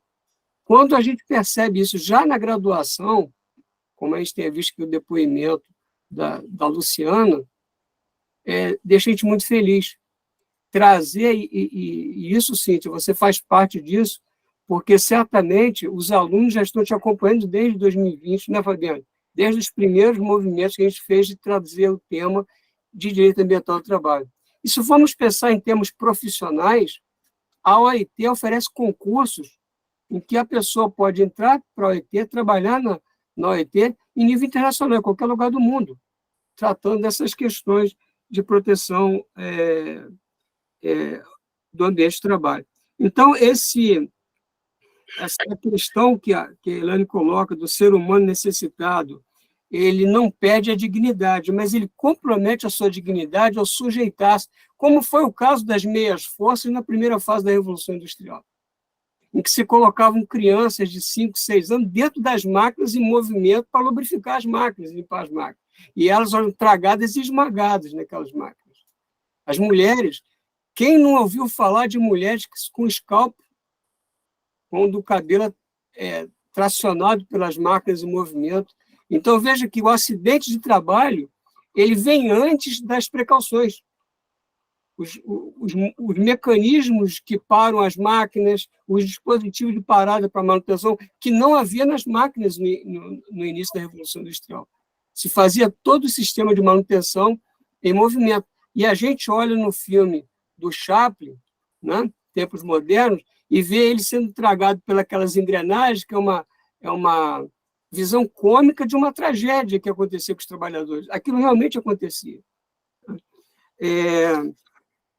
Destacar aqui que essa gestão de risco, né, promove também uma outra área de atuação importante, que é da produção do Programa de Controle Médico e Saúde Ocupacional, do Programa de Prevenção de Riscos Ambientais e o perfil profissiográfico de previdência profissional, né, previdenciário. Esse histórico laboral do trabalhador, porque a gente acompanha na vida prática, eu com 30 anos de tribunal, ver o trabalhador não conseguir comprovar nexo causal porque não tinha um histórico profissional da previdência. Então, essa questão do exame admissional, o exame periódico, o exame demissional, e esses vários ambientes de trabalho que têm uma particularidade importante para cada um a ser considerado. A Cíntia, ela traz para a gente, nessa revolução de paradigmas da atuação do direito, o próprio Ministério Público, a partir de 88, sofre uma revolução de paradigma na sua estrutura.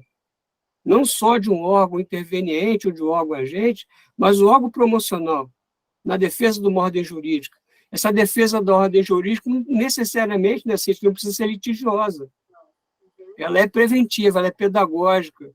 E uma das coisas, para quem tiver interesse em uma visão humanizada do direito, campo de atuação belíssimo profissional do direito, como auditor fiscal do trabalho e Ministério Público do Trabalho. Porque você trabalha fora do gabinete também, você tem trabalho de campo.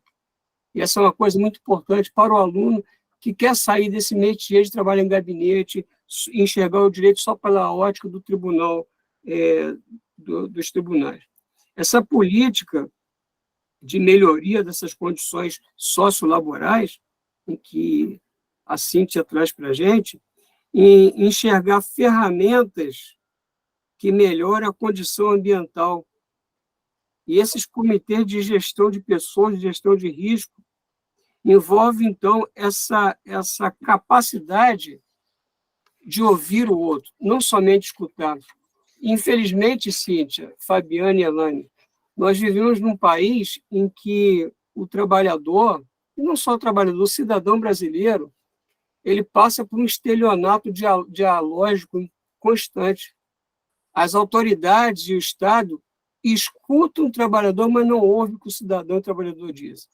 Ouvir é se colocar numa situação de abertura cognitiva séria, ética com o outro, para chegar no ponto de vista do que o Habermas coloca, da ação comunicativa.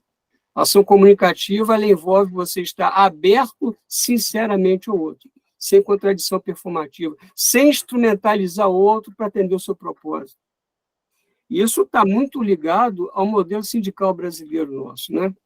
E desde os sindicatos amarelos, sindicatos pelegos, envolvidos em manipular, instrumentalizar o trabalhador com arranjos com o Estado brasileiro.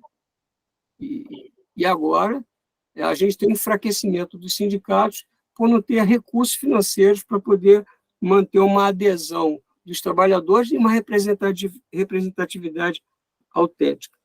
Essa atenção ao relógio biológico, né, as fases, né, Cíntia, de alerta, de relaxamento, em que você precisa estar com a atenção redobrada por tipo de atividade, o problema da hora extra e da exaustão. Essa exaustão mental que nós, né, Fabiane, e também os alunos passamos, né? A exaustão mental de lidar com a informática, com grade curricular, com muito conteúdo, e como você adequa o conteúdo numa dinâmica de tempo cada vez mais reduzida. Essa exaustão mental leva a encarar o trabalho como um castigo, uma pena. E acho que, numa visão moderna, o trabalho tem que ser realização. Se vocês me permitirem, para encerrar, eu escrevi um poema, certa vez, chamado Fragmentos. E como a Cíntia e a Elaine colocaram a questão da fragmentação do ser humano e dessa volta à unidade holística do ser humano, eu vou ler um trecho com a ousadia que vocês me permitam, que é o seguinte: vivendo em sociedades complexas, nem sempre percebemos o quanto é fragmentada a nossa existência. Ao rompermos a bolsa placentária, iniciamos um processo de fragmentação crescente. As escolhas, a escola, a vida e muito mais nos fragmentam aos poucos. Somos, com o tempo, um pouco do que a sociedade acha que devemos ser. E por aí vai. Passamos a ser pedaços de especializações. E os fragmentos das profissões que escolhemos parecem que somos nós. Quando nos damos conta disso, estamos catalogando cada fragmento de nossas relações, como filho, mulher, marido, amigo, etc. Por que somos fragmentados assim? Quem, desta forma, nos fragmenta cotidianamente? Como fragmentos humanos, estilhaçamos a nossa existência com dogmas, preconceitos, discriminações e intolerâncias, que são pedaços do nosso ser despossuído de identidade. Neste mosaico de estilhaços, o desejo de nos comunicar é uma forma de reordenar ou desordenar de vez estes fragmentos. Comunicar é, pois, suprir a necessidade de falar com alguém e resgatar a plenitude do nosso ser. Nem sempre, de forma direta, nos comunicamos com o outro. Às vezes, há uma distância confortável, longe do aparte e do calor do debate.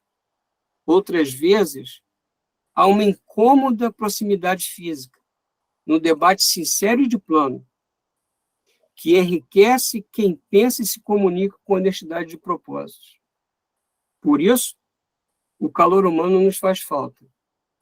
A comunicação aquece a alma, veicula nossa espiritualidade, nos faz feliz.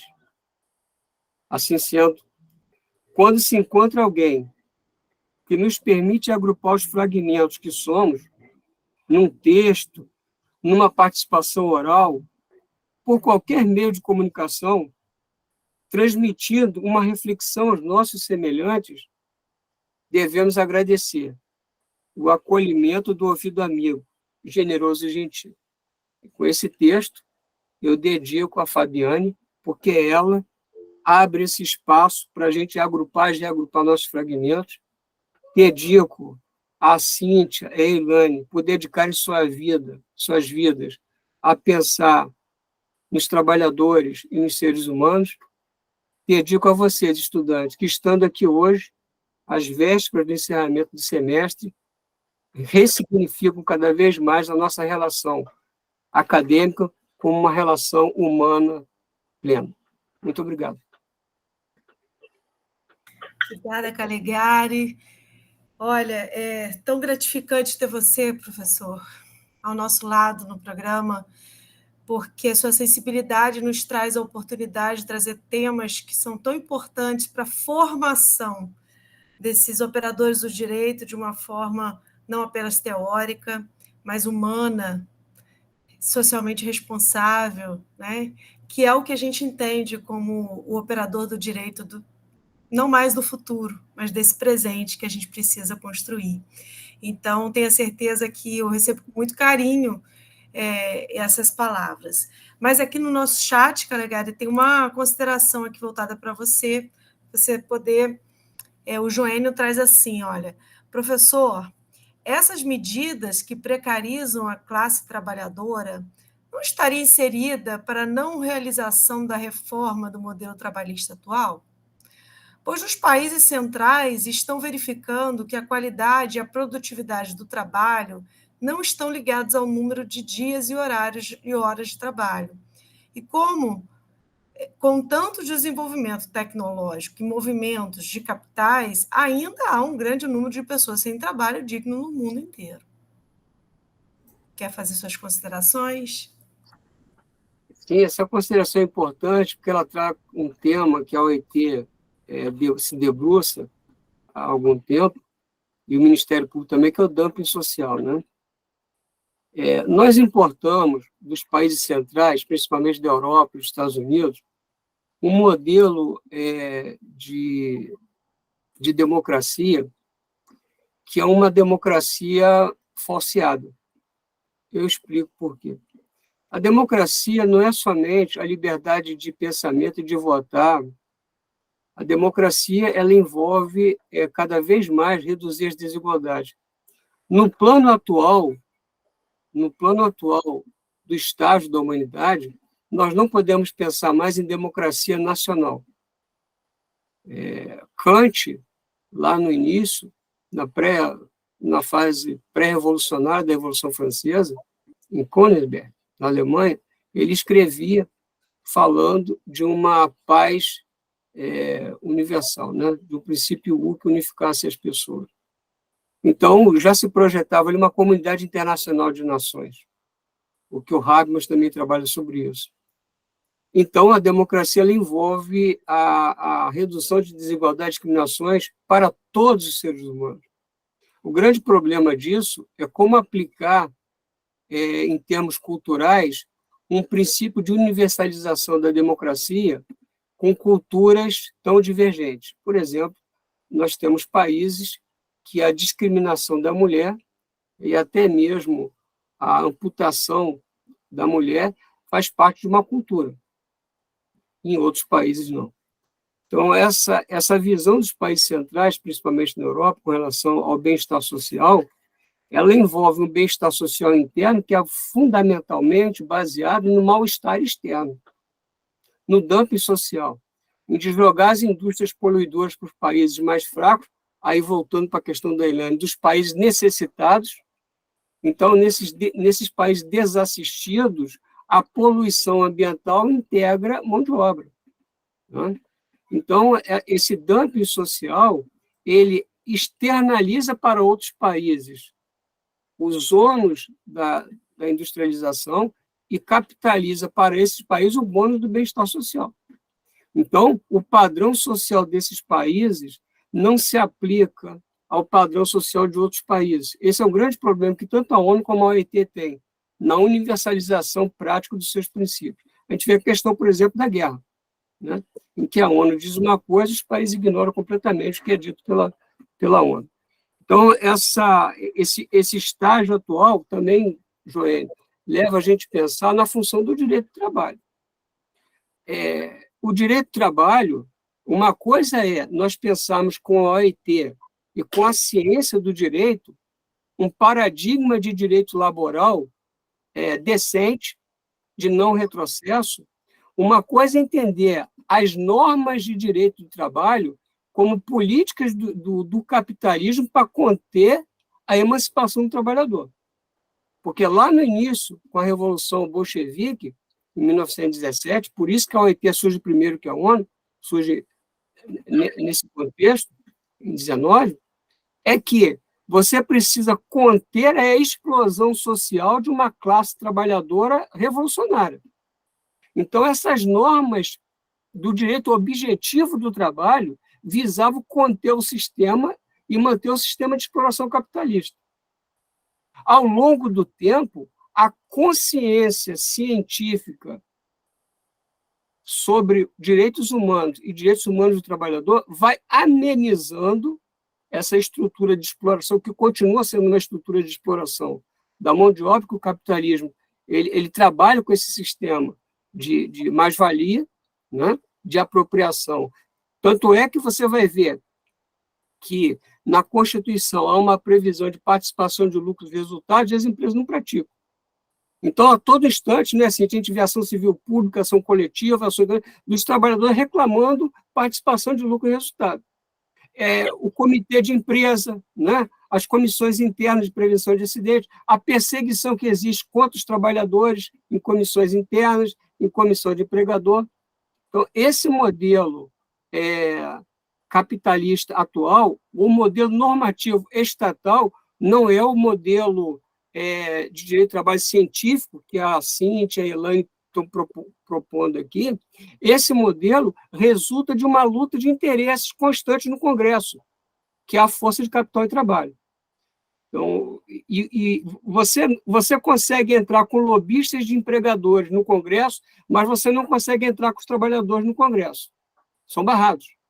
Então, essa assimetria política ela é refratária. Eu estou trabalhando com um livro aqui, que é esse aqui, que é A Cidadania no Brasil, que vai dizer muito bem como que a mão de obra brasileira foi excluída desde o início, a partir da escravidão e da abolição da escravidão, do debate central da construção de um projeto de país, de uma democracia.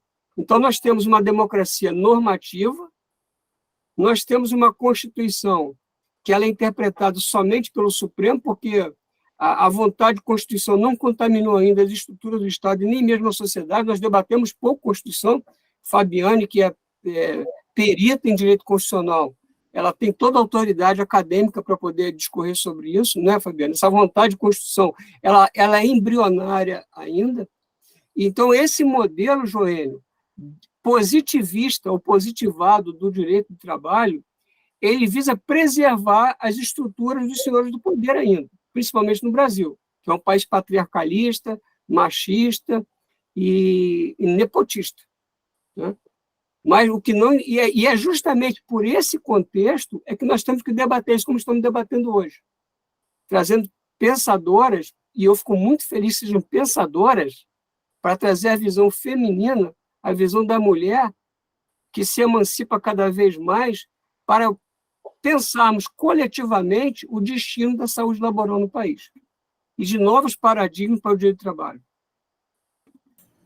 Com certeza, Calegari. Olha, estou perguntando aqui qual é o título do poema. Eu acho que você vai ter que escrever para a gente poder divulgar aí nas nossas redes. Não é isso, pessoal? O que vocês acham? Diz aí se vocês apoiam, porque é o fechamento, né? A gente coloca aqui um slide no final, fechando com o poema do professor Calegari. O que vocês acham? E aí, ó, Luciana já me apoiou, Letícia também. Tá vendo? Então, professor Calegari, você pode digitar... Ah, não, pode mandar foto para o Daniel. Daniel digita, não digita, Daniel, para ele? Eu vou colocar aqui... Não ele é tá isso, no site. Cíntia? Não é importante, Cíntia, a gente ter a sensibilidade do Calegari fechando esse evento? Total. Eu me arriscando como poeta. É isso aí. Mas, olha, eu quero agradecer. Tem gente perguntando aqui sobre o link, nós vamos colocar aqui mais uma vez o link de presença, ele está aí no chat, tá? Não deixem de confirmar a sua presença. Eu vou passar a palavra primeiro para a Elaine, depois para a Cíntia, para os fechamentos e agradecimentos finais, e aí a gente encerra com o professor Calegari também fechando antes de mim. Elaine, querida, suas últimas considerações, por favor. Bom, quero dizer que foi mais que prazeroso compartilhar com vocês conhecimento, receber conhecimento, porque essa troca faz com que a gente cresça, amadureça e tenha outras perspectivas em relação ao tema que foi abordado. Muito obrigada a você, doutora Fabiane, doutor Calegari, doutora Cíntia, Espero que tenhamos próximos eventos com temas tão relevantes quanto esse e gostaria de me disponibilizar já a participar, a contribuir de alguma forma no que for possível. Ah, que ótimo, Elane. Muito obrigada por sua participação. Antes de passar para a doutora Cíntia, eu quero lembrar para vocês que nós temos 2 últimos eventos. Já anota aí, pessoal. Os eventos já estão abertos às inscrições.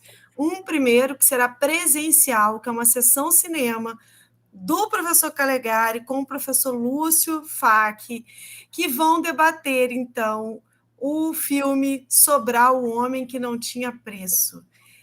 Vocês não podem perder. Eu estou tentando não perder, mas vai ser presencial. Eu já falei para ele que eu vou mostrar para ele como que faz híbrido, para da próxima vez ele fazer híbrido, entendeu? Mas dia 11 teremos sim um evento híbrido, ou seja, se você não puder ir até o auditório do Bloco D da Cidade Universitária, você pode também assistir online. Vai ser uma mesa redonda, cujo tema será acesso à justiça, diálogos sobre o CAJUF, a residência jurídica e outras formas de ativação de direitos. E os debatedores serão eu, convidamos também a professora Priscila Peteretti, professora Lúcia de Aquino, professor Hamilton e os professores Calegari e Jorge Flores. Todos nós que atuamos juntos à extensão e junto à prática lá da Universidade Federal Fluminense. Então, vocês não podem perder, será presencial e também com oportunidade online. Então, é uma forma de fechar aí o semestre, né, para a gente confraternizar também, né, Calegari? E ter a oportunidade de fazer também esse presença com trocas ali importantes no nosso auditório. Quero passar, então, a palavra para a doutora Cíntia para suas últimas considerações. Eu, igualmente, como a Elane, eu fiquei muito feliz de poder participar de mais esse grande evento. Eu acho que todas as considerações, todas as falas foram super importantes. Eu sou também uma eterna aprendiz. Eu acho que, sabe, professor Calegari, eu acho que aqui o seu mosaico ele não vai ser fragmentado, né? Eu acho que nós temos um papel para unir e a gente construir uma nova realidade muito melhor para nós e para os outros, né? A partir do momento que a gente também se conhece e que a gente se entende e vê quais as nossas possibilidades, as nossas fragilidades, a gente pode compreender melhor o outro. E a partir daí eu acho que nós somos um instrumento de realização também do outro e de uma sociedade que nós acreditamos que é uma sociedade mais bonita para os trabalhadores e para as trabalhadoras. Então, parabéns, professora Fabiane, muito obrigada pelo convite, meu querido amigo Calegari também, e Elane, que é uma amiga, professora, e em relação à pessoa que eu tenho muito orgulho. Muito obrigada, e a todos que estão aqui presentes, obrigada por nos ouvir. Cíntia, eu tenho a certeza que para nós, ter o Ministério Público do Trabalho trazendo essa temática, para nós é muito importante para a formação dos nossos alunos, porque a gente entende que essa formação realmente ela não pode ficar adstrita apenas a saber a lei, a saber parte de uma teoria que não olha, na verdade, para uma efetivação de direitos humanos, que não olha para uma efetivação de direitos sociais. Então, para nós, é muito importante ter você aqui, tá? Muito obrigada. Professor Calegari, estavam perguntando aqui mais uma vez, está todo mundo querendo ir para a sua sessão cinema e para o evento híbrido, então, dia 8, pessoal, sessão cinema, dia 11, segunda-feira, é o evento híbrido, tá? Não deixe de se inscrever, as inscrições só estão abertas, a gente vai estar colocando aí nas redes sociais também para que vocês façam a inscrição. Professor Calegari? Eu coloquei aqui o poema, se eu conseguir compartilhar para vocês, só para ficar registrado, então, e aí com ele eu encerro essa minha participação.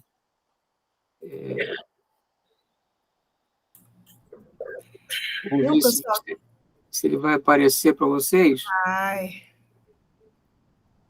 Eu só não consigo ampliar mais por causa senão vai ficar não vai aparecer todo na tela, mas fica registrado aí. Eu enviei para a Fabiane também, enviei para o Daniel. Pode deixar. Essa dedicatória para vocês. Formato bem bonito. Obrigada.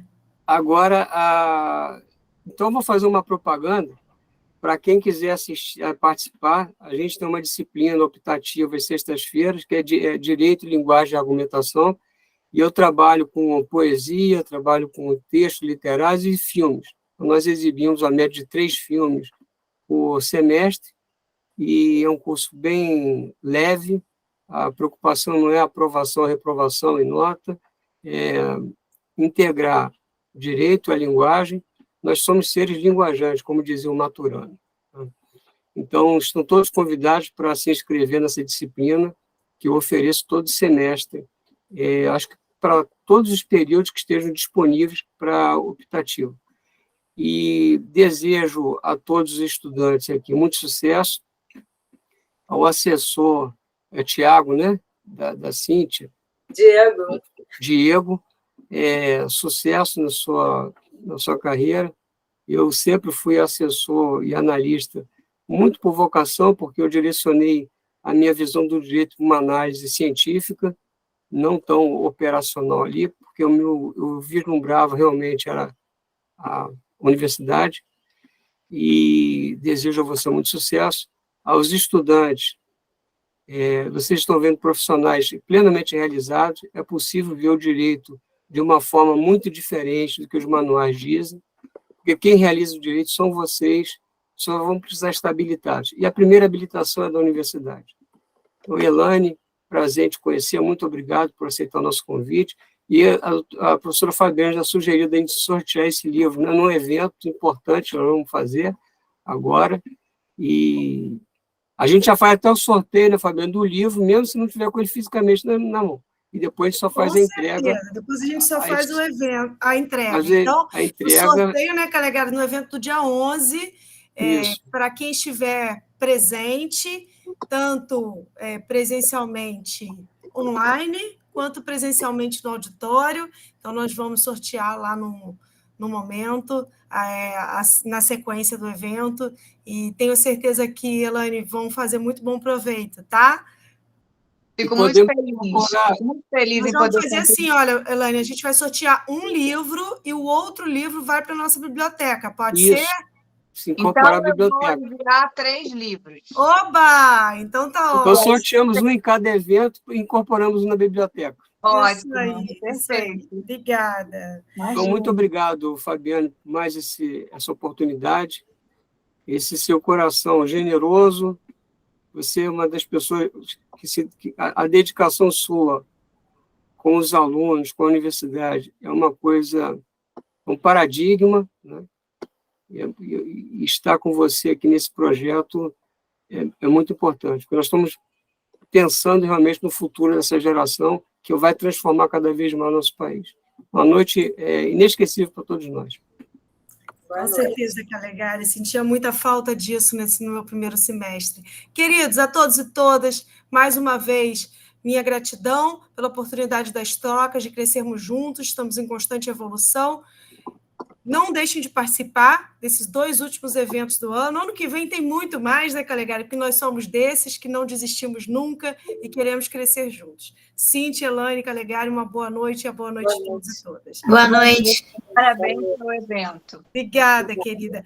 Calegari, não esquece de encerrar a gravação, tá, querida? Um abraço. Um abraço. Tchau, gente. Boa noite.